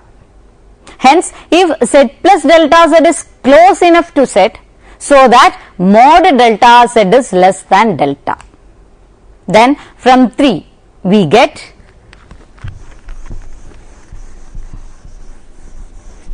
from this equation, third equation, we can write modulus of f of z plus delta z minus f of z by delta z minus f of z, this is less than or equal to 1 by mod delta z integral z to z plus delta z modulus of f of s minus f of z dz. This we can write, which is strictly less than 1 by mod delta z into epsilon into mod delta z, which is again equal to what? Epsilon. Hence, limit delta z tending to 0, f of z plus delta z minus f of z by delta z is equal to f of z, and therefore f dash z is equal to f of z for every z in the domain D. That is, f has an antiderivative capital F in D. Next we will move on to evaluation of line integral second type. First example is evaluate integral I to 1 plus 4i z square dz. Here taking fz is equal to z square, our fz is equal to z square. We have capital Fz is equal to integral fz dz, which is equal to integral z square dz, that is z cube by 3 plus c. So, our capital Fz is z cube plus c, z cube by 3 plus c. As f is an antiderivative of f by theorem 1, I to 1 plus 4i z square dz can be written as, which is equal to integral I2 1 plus 4I f z dz. This is f of upper limit 1 plus 4I minus f of I. That is, our f of z is z cube by 3. So, this is f of 1 plus 4I. So, this can be written as 1 by 3 into 1 plus 4I whole cube minus I cube. I am taking 1 by 3 outside, 1 plus 4I whole cube minus I cube. On simplification, this is equal to 47 minus 47 by 3, 47 by 3 minus 17I. On simplification, we get it is minus 47 by 3 minus 17I. Next example is, next is integrate from I to pi by 2. It is from I to pi by 2 cos z dz.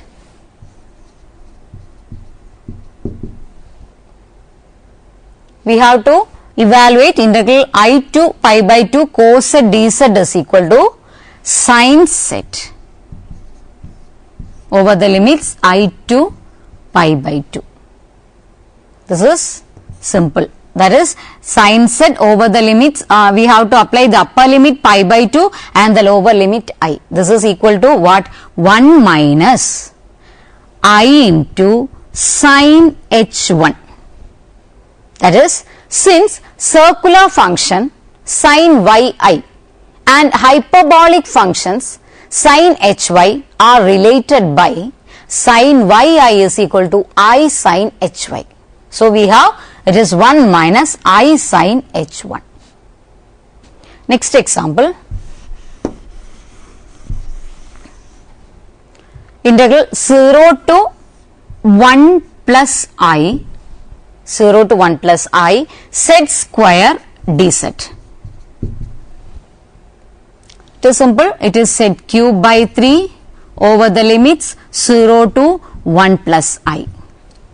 On simplification, it is equal to 2 by 3 into minus 1 plus I. On applying the upper limit and lower limit, we get it is 2 by 3 into minus 1 plus I. Next example, it is integral over minus 2I to 2I. Minus 2I to 2I, here it is dz by 2. It is nothing but integral of dz by 2 is, it is a log z over the limits minus 2I and 2I. We have to apply to upper limit 2I and lower limit minus 2I to the value set. So, it becomes log 2I minus log of minus 2I, which is equal to pi I. That is log 2I minus log of minus 2I. So, the answer is pi I. Next, we have to evaluate integral over c z square dz, where the c is any contour from z is equal to 0 to z is equal to 1 plus I. That is, z varies from z is equal to 0 to 1 plus I. Here fz is equal to z square. Fz is equal to z square is continuous everywhere, and since d by dz of z cube by 3 is equal to z cube, fz has an antiderivative. Fz is equal to z cube by 3 for every complex number set. Hence, by theorem 1, integral of fz along C, where C is any contour joining 0 to 1 plus I, depends only on the endpoints 0 and 1 plus I, and integral over C z square dz is equal to, since it depends only on endpoints, we can write it is equal to integral 0 to 1 plus I. These are the limits 0 to 1 plus I f z dz, which is equal to f of upper limit 1 plus I minus f of 0. On substituting, we have it is 1 plus I whole cube by 3 minus 0 by 3, which is equal to 2 by 3 into minus 1 plus I. On simplification, we get it is 2 by 3 into minus 1 plus I. Next example, it is to evaluate integral over C dz by z square, where C is a positively oriented circle, that is z is equal to 2 e raised to I theta. Here theta is in between minus pi less than theta less than or equal to pi. About the origin, the function, here the function fz is equal to 1 by z square.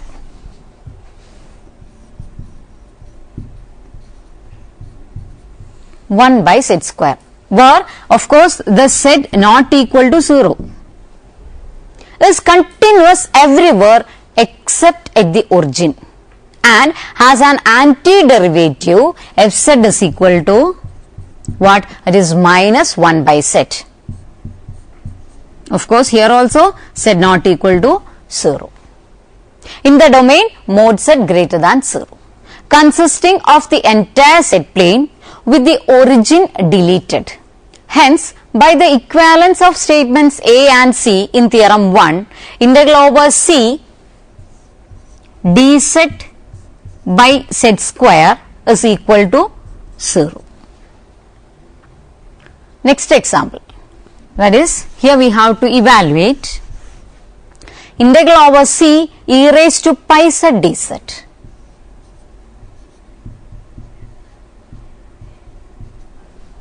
where C is any contour from 0 to 1 plus I. Here fz is e raised to pi z, it is continuous everywhere, and since d by dz of e raised to pi z by pi is equal to what? E raised to pi z. Fz has an antiderivative, that is capital Fz is equal to e raised to pi z by pi for every complex number sent. Hence, by theorem 1, integral of Fz along C, where C is any contour joining 0 to 1 plus I, depends what? Only on the endpoints.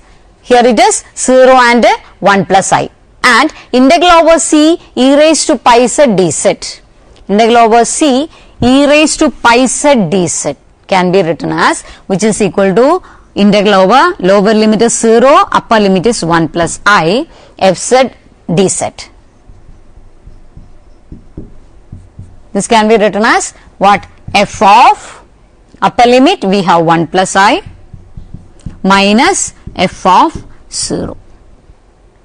It is equal to e raised to pi into 1 plus I by pi minus e raised to 0 by pi. On simplification, we get it is 1 by pi into e raised to pi minus 2. Next example.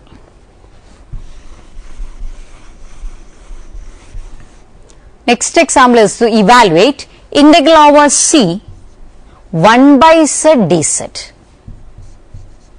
where this C is the right hand half of the circle, mod z is equal to 2, from z is equal to minus 2i to z is equal to plus 2i. That is, it is just like this.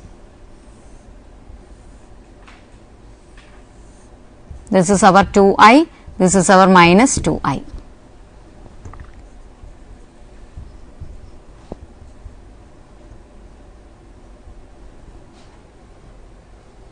Here our C. Now we have the solution, that is, let D be the domain mod set greater than 0 minus pi less than argument of set less than pi, consisting of the entire complex plane with the origin and the negative real axis excluded. That is, this is our origin, it is excluded, and the negative x axis, this is our x axis and this is our negative x axis, this one, these two are excluded.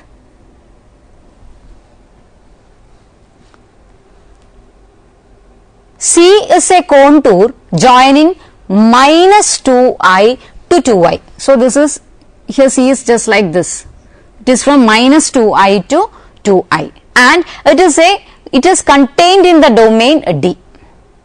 In D, origin is not included, and hence fz is equal to 1 by z is continuous. So, no problem with fz. The principal branch log set of the logarithmic function serves as an antiderivative of the continuous function 1 by z throughout D.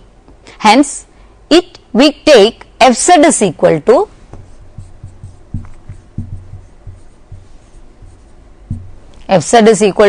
log set. Then f dash z is equal to small f z, which is equal to 1 by z for all z belongs to D. Hence, by theorem 1, integral of fz along C, where C is any contour joining minus 2i to plus 2i, depends what? Only on the endpoints. Our endpoints are minus 2i and plus 2i, and hence integral over C 1 by z dz is equal to integral over C 1 by z dz. This can be written as integral over minus 2i to 2i fz dz. That is, since we have 2i is equal to 2 into 0 plus I into 1, which is equal to 2 into e raised to I pi by 2, we have log 2i is equal to ln 2 plus I into pi by 2. Also, since minus 2i is equal to 2 into 0 plus I into minus 1, which is equal to 2 into e raised to minus I pi by 2. So, we have log of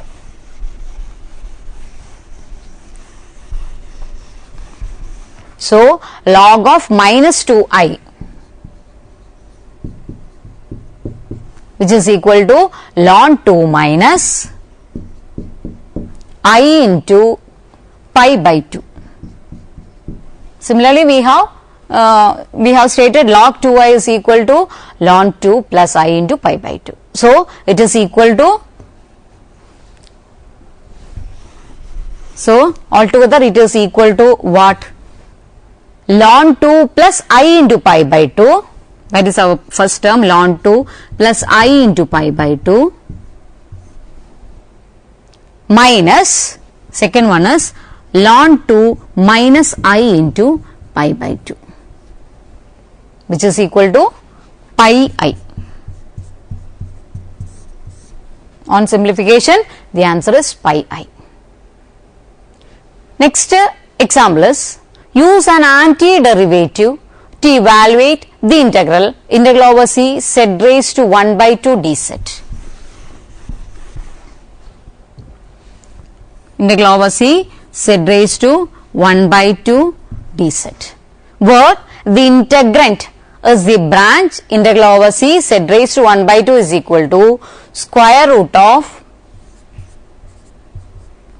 it is equal to, here I can write, which is equal to square root of r into e raised to I theta by 2.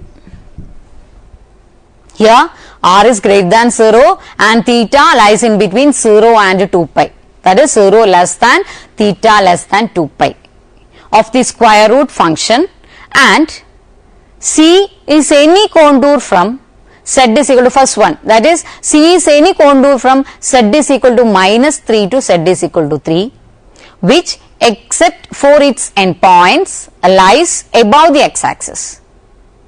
The second one, that is the B one, is C is any contour from z is equal to minus 3 to 3, which except for its endpoints lies below the x-axis.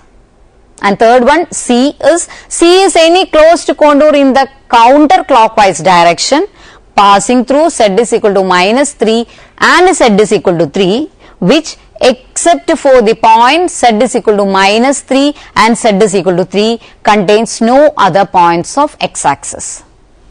That is, it is just like this. First one, solution. Before moving to solution, we have this figure.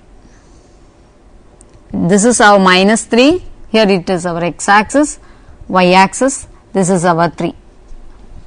This is our C or the curve. Let our fz is equal to z raised to 1 by 2, or we can write it as root r into e raised to I theta by 2, where this r is greater than 0 and 0 less than theta less than 2 pi. Now first solution, that is the part A solution. The C is any contour from z is equal to minus 3 to minus 3 to 3, which except for its endpoints lies above the x-axis. Since fz is not defined on the ray theta is equal to 0, that is positive x-axis, fz is not defined at z is equal to 3. At all other points of C, fz is defined and is continuous. Now consider another branch of z raised to 1 by 2 given by f1 of z is equal to square root of r e raised to I theta by 2, where of course this r is greater than 0 and this theta lies in between minus pi by 2 less than theta less than 3 pi by 2. Clearly, this f1 set is defined and is continuous everywhere on C. Also, values of f1 set at all points on C except at z is equal to 3 coincide with those of our integrand f of z. Hence, in integral over C fz dz, fz can be replaced by our f1 set. An antiderivative of f1 set is the function f1 set is equal to, it is equal to 2 by 3 into z raised to 3 by 2, or which is equal to 2 by 3 into r into square root of r e raised to I 3 theta by 2, where this r greater than 0 and theta lies in between minus pi by 2 and 3 pi by 2. Hence, integral over C z raised to 1 by 2 dz is equal to integral over C fz dz, which is again equal to integral over C z raised to 1 by 2 dz, which is equal to integral over C fz dz, which is again equal to what? Our integral over minus 3 to 3, it is f1 of z dz, that is, which is equal to f1 of z. Here it varies from minus 3 to 3, which is equal to 2 into root 3 into e raised to I0 minus e raised to I into 3 pi by 2. Since at z is equal to 3, r is equal to 3, theta is equal to 0, and at z is equal to minus 3, r is equal to 3, theta is equal to pi. So, it is altogether which is equal to 2 into root 3 into 1 plus I. So, next is C is any contour from, that is the B part. C is any contour from z is equal to minus 3 to z is equal to 3, which except for its endpoints lies below the x-axis. So, our figure is just like this.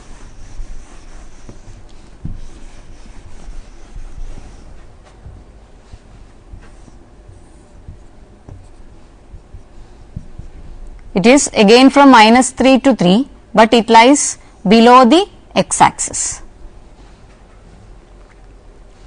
Since fz is not defined on the ray theta is equal to 0. Fz is not defined at z is equal to 3. At all other points of C, fz is defined and is continuous. Now consider another branch of z raised to 1 by 2 given by f2z is equal to, it is equal to root r e raised to I theta by 2, where r greater than 0, theta varies from r greater than 0, theta varies from pi by 2 less than theta less than 5 pi by 2. Clearly, this f2 set is defined and is continuous everywhere on C. That is, f2 set is not defined on the ray theta is equal to pi by 2. Also, values of f2 set at all points on C except at z is equal to 3 coincide with those of our integrand f set. Hence, in the integral of f set along C, f set can be replaced by our f2 set. An antiderivative of f2 set is the analytic function f1 set is equal to 2 by 3 into z raised to 3 by 2. That is 2 by 3 into z raised to 3 by 2, which is equal to 2 by 3 into r into root r e raised to I 3 theta by 2. Here also r greater than 0 and theta varies in between pi by 2 and 5 pi by 2. Hence, integral over C z raised to 1 by 2 dz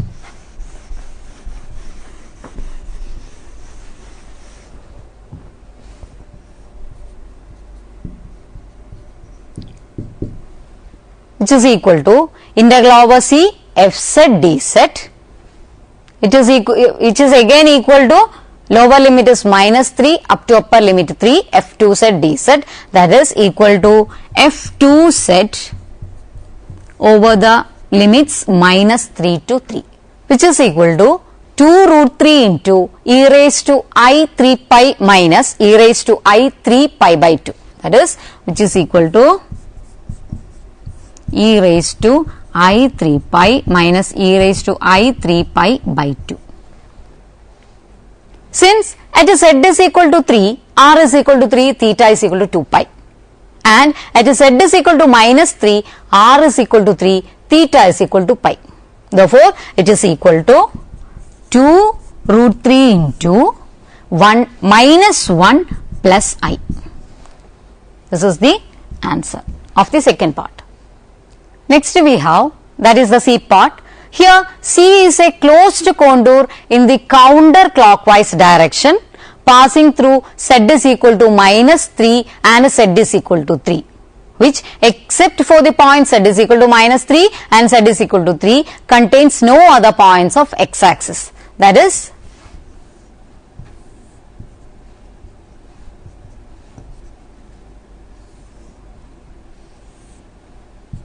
here it is minus 3 and 3.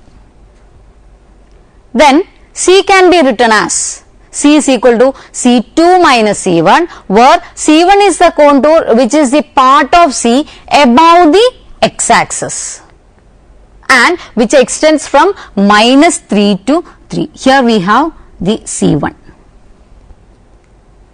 Minus C1 is the contour that extends from 3 to minus 3.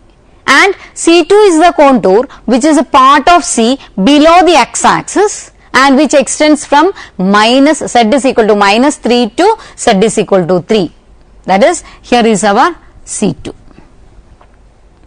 From A and B, we have integral over C f z dz is equal to, that is integral over C f z dz, which is equal to 2 root 3 into 1 plus I, and integral over C, here it is integral over C1, here it is integral over C1 and it is integral over C2 f z dz is equal to 2 root 3 into minus 1 plus I.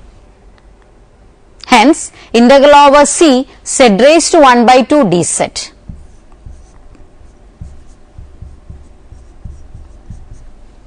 This is equal to what? Integral over C2 minus C1 f set d set.